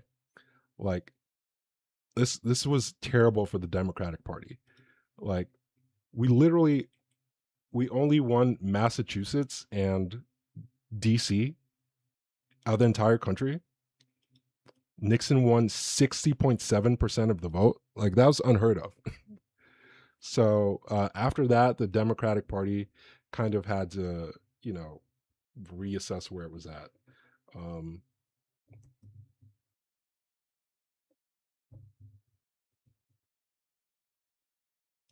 So, like, let's take a look at the list of presidents from the 70s up until when Clinton won in 92. So we had Richard Nixon. Okay, so first we had Lyndon Johnson, and then Johnson lost to Nixon, and then Nixon ran against McGovern and won re-election, and then Nixon was he resigned to avoid impeachment. Gerald Ford won. Okay, then we had Jimmy Carter.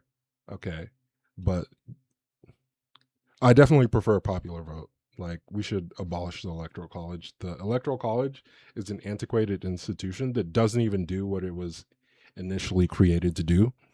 Like, the Electoral College was supposed to be a bunch of people who were basically really smart, and you elect them to then choose the president in place of directly voting, because the founders thought that, like, okay, the people are probably too dumb to read a bunch of stuff to figure out who would actually be the best to lead.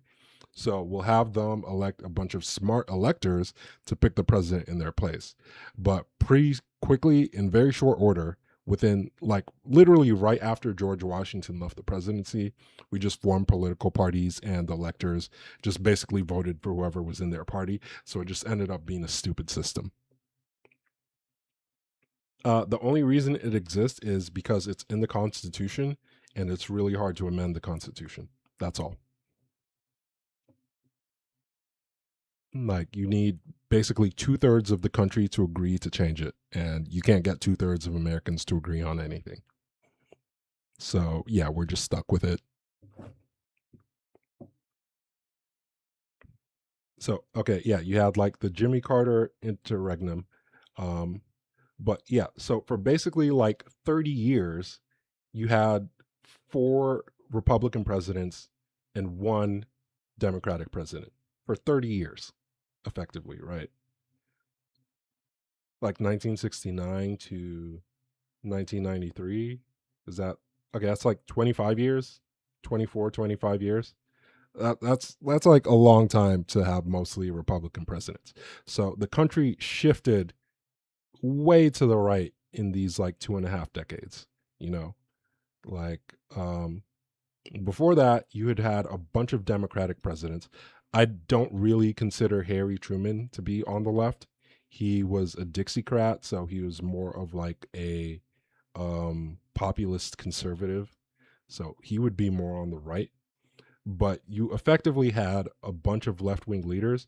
Dwight Eisenhower, he wasn't really a right-wing Republican, so you can't really say he's on the right. He was more of a centrist. He like pretty much flipped a coin to decide whether to run as a Democrat or a Republican. So he could have been a Democratic president for all people cared. He just basically won as being like a technocratic general who had experience from World War II. So you basically had a period of 40 years of almost uninterrupted left-wing rule. And then you had this massive period where the country shifted majorly to the right before Bill Clinton came into office. So to like characterize Bill Clinton as basically a right-winger in an era where like the left had basically ceased to exist as a federal governing body, at least on the presidential level. We did hold the Senate a few times, like we held the Senate under Ronald Reagan, I believe. I think the Senate went back to Republican control under George Bush. But you can't really compare that to like the environment that existed after Bill Clinton shifted things a little bit back toward the left. So they all like to do this revisionist history. They don't take into account where the country actually was when Bill Clinton came into office. And Bill Clinton tried to pass a bunch of policies that we would consider left-wing, like he tried to get universal health care. He did increase taxes successfully. He was forced to cut the budget because Republicans took back control of the House. So they had to do a budget cut to get a functioning budget. Something people actually tried to do back then. People actually tried to get things done in government, and that meant compromising. And Republicans had a lot of control at the time. So it's kind of silly that all these people try to say, oh, the Democratic Party basically shifted to the right. It's not what happened. But this ushered in the era where every Democratic politician and leader said, this is it. This is the answer forever. No more far left stuff. No more New Deal Democratic mindset, FDR-style mindset, where we believe in social democracy and we want to check the excesses of capitalism. Now it's we are dyed-in-the-wool neoliberals. We're going to be half Republican, and all we can offer you is tweaks around the edges. We're not going to do any big universal programs anymore and things of that nature. And when you're in that defensive posture and you always half agree with... That's a lie. Like I just said, they tried to pass universal health care. Your opponents, you can't really make a forceful case. You can't really make a forceful case without buying into their premise over and over and over and over and over. And then now finally, from 1992 all the way till now, finally we're beginning to see the fever break. And the actual left-wing candidates, the New Deal type candidates, they are the ones who are winning. Now that we have a different crop of Democrats, Democratic socialists, who are coming out and saying, this is what we are for. This is the idealism that we want to represent. These are the policies that we want to implement. We are fighting for the working class, and that's precisely what we're going to do. That's the agenda that we have. That's our focus. All of a sudden, the Republicans have to play defense against that.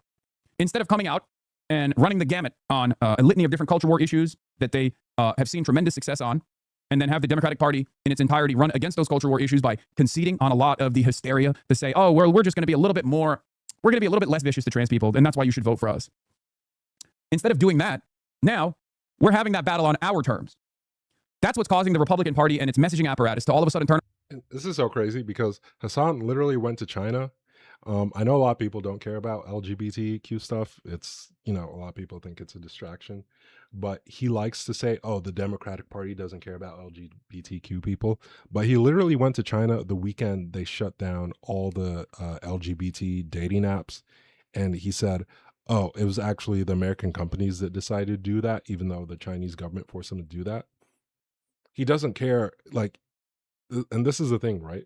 Hassan Piker does not care about LGBTQ issues, but he will use it as a weapon against the Democratic Party because all he cares to do is to destroy the Democrats.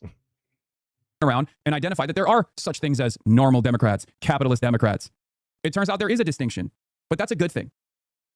Okay? It's not a bad thing. It's a good thing. So when you as Democrats go out there and you say, I'm for universal health care, I'm for free college, I'm for a living wage, I'm for unions for everybody, I'm for ending the wars, I'm for taxing the rich, I'm for universal child care. When you lay out popular policy after policy after policy after policy, you bait your opponents into attacking you. Okay, who in the Democratic Party isn't for these things? They're like 2 Democrats right now who don't want these. 3, okay? Like Henry Cuellar, Josh Gottheimer, Jared Golden. Like literally 3 Democrats who wouldn't run on those things. Like when you say universal health care, like there's a difference between Medicare for all and public option, but on your strengths. And then you get these weird moments where like, you know, and Kamala started out hot doing this when she first became the heir apparent. She was running, I'm going to ban price gouging for groceries. And that baited the Republicans into going, you're a communist, we're in favor of price gouging for groceries. What? And then what ended up happening was a bunch of Biden's idiot staffers got involved with Kamala, convinced her not to do that anymore. And then they unfortunately pivoted to the right, started running with Liz Cheney, which hurt the campaign. But that was... They did literally 2 campaign events with Liz Cheney, and they didn't even talk about any policy positions. They just ran on being pro-democracy. So, okay. The winning message. The winning message is baiting Republicans into attacking you on your strengths. Bait them into arguing against universal healthcare. Bait them into arguing against a living wage. Bait them into arguing in favor of the endless war, in favor of giving more money and weapons to Israel. And they are shooting themselves in the dick. We successfully already baited Trump into doing, you know, 1950s McCarthyism. Almost no one in the Democratic Party is in favor of giving more money to Israel at this point. I mean, there might still be some electeds who are, but they're going to have to shift because there are very few Democrats left in the country who are in favor of giving money to Israel for weapons. Total Red Scare stuff, anti-communist garbage. And like, that's not going to land. Because now, look, the Republicans are not saying what they're for. They're only saying what they're against. And then that leaves the lane wide open for us to define the terms of the race. It's going to be on the economy. It's going to be on for the working class. It's going to be on kitchen table issues. And this is why you're seeing all these Democratic socialists win the primaries, because they're actually running on issues and saying we are the ones who will actually fight Trump, as opposed to... Again, literally 2 people, 2 Democratic socialists. Do I think it was effective? Like, obviously we can see now that it wasn't, but at the time, like, no one could have predicted that, right? Like, Donald Trump had just tried to overthrow the US government. You know, his approval ratings had plummeted even among Republicans. So it made sense to campaign with Republicans who were against Donald Trump to sort of provide a permission structure for Republicans who maybe weren't ideologically aligned with Democrats.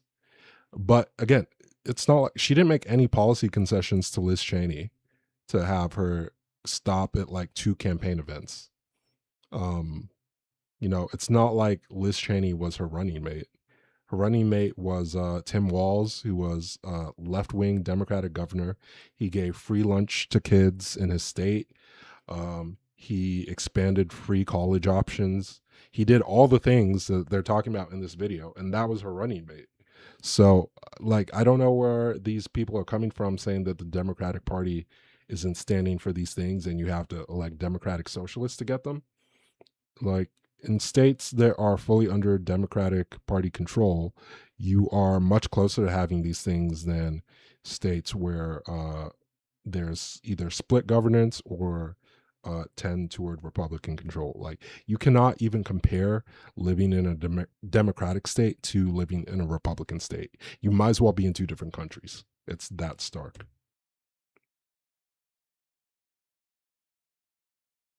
To the diet MAGA Democrats who half agree with them. And now when you have the head-to-head battle between MAGA and an actual alternative. Yeah, Dick Cheney was... Listen, I don't think you'll get any Democrat to defend Dick Cheney. But I think the point of campaigning with the Cheneys was to say Donald Trump is so bad that even the Cheneys are not going to vote for him. And the Cheneys are like, you know, the perfect example of Republicans. The reason to do that is because Liz Cheney was a crucial vote in holding Donald Trump accountable. And she gave up her seat to someone who's even worse than her. Like, whatever you think of Liz Cheney, the person who replaced her is a much worse person. Like, the person who replaced her would vote for the Iraq War, and she'd vote to cut healthcare. She'd vote to cut public education. Like Liz Cheney would vote for the Iraq War, but she might not want to like destroy the entire U.S. government alongside that. I forget the woman's name, but the person who replaced her would vote for all the same terrible things, and she'd also just want to destroy the country, in my opinion. Actual left-wing alternative, well, we'll see what happens, but it's almost certainly going to be a very solid performance, assuming it's free and fair, of course. That's the important asterisk. But look, he's 100% right here in his analysis, and this is what people need to realize. Everybody's scared of having actual left-wingers run on actual left-wing ideas, but the fact of the matter is, when you go issue for issue, those ideas are popular. It's just that for so long, in mainstream media, they've just been described as radical, extremist, far left. That's an interesting question. I think the point of having Liz Cheney isn't to sway Trump voters. It would be more to get Republicans who are just not going to vote at all to vote for Kamala instead. I think that was the point of campaigning with Liz Cheney.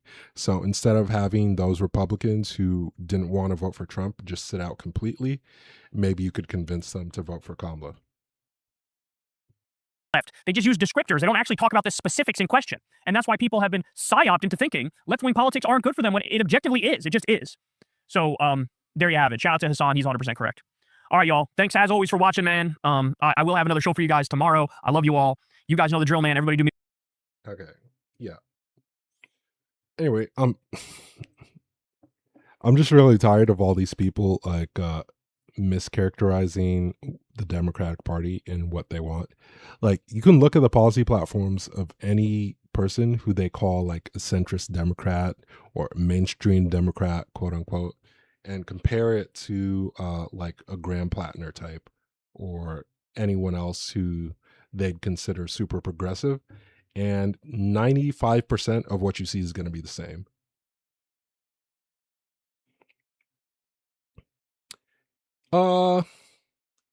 I don't think you can make that calculation that was the main thing, because I think a lot of what hurt Kamala ended up being the way people perceived the Biden administration. Because if you remember, inflation was at like 10% in most of the world when Biden, like in 2022, I think. And in the US, we got inflation down to 3.1% by the time the election came around. And by the time Joe Biden left office, it was down to 2.9%. And that was the lowest in developed countries. But that didn't matter to people because most Americans, most Americans don't think of how America is doing in the context of the global economy. They just think of America as like its own thing, separate from the rest of the world, which is really stupid. A lot of Americans just really don't understand how the economy works. I'm sorry, our country is full of idiots. Like, that's just a fact. So yeah, most Americans are not going to look at like, oh, our inflation rate is at 3.1%. And in France and Germany, it's at 4.5. In the UK, it's at 7.2. At their peak, they had 11 to 13% inflation, and we peaked at like 10.9%. And it wasn't at 10.9% for that long. You know, most Americans aren't going to be looking at the details. They're just going to be like, okay, prices are still really high. I'm just going to vote for the other guy. I think that had a lot more effect than anything to do with Liz Cheney or even the Israel-Gaza war. Like, you know, whether people thought Israel was committing a genocide or not. You know, all of those things were important, especially in some of the swing states where there's a high Arab population. Like in Michigan, there's a pretty high Arab population, especially around Dearborn. You know, so there were a lot of factors going against incumbents all across the world. And you'll see that in the vast majority of countries, incumbents either lost their majorities or lost power completely. And it just so happened that a lot of the incumbents around that time were more left-leaning parties. But even right-leaning incumbents that were in power at the time, they ended up losing power too. So I think that is the better mode of analysis than whether Joe Biden was senile or the war on Gaza or, you know, any number of particular things. People just were like, you know, everything's too expensive. Just get someone else in there. Okay. All right. I've been going for a while, so I think I'm going to end it here. But yeah, thanks for chatting. And thanks to our anarchist friend who stopped by earlier. That was an interesting chat. Okay. I'll probably be back on tomorrow. If not, then on Friday. But yep.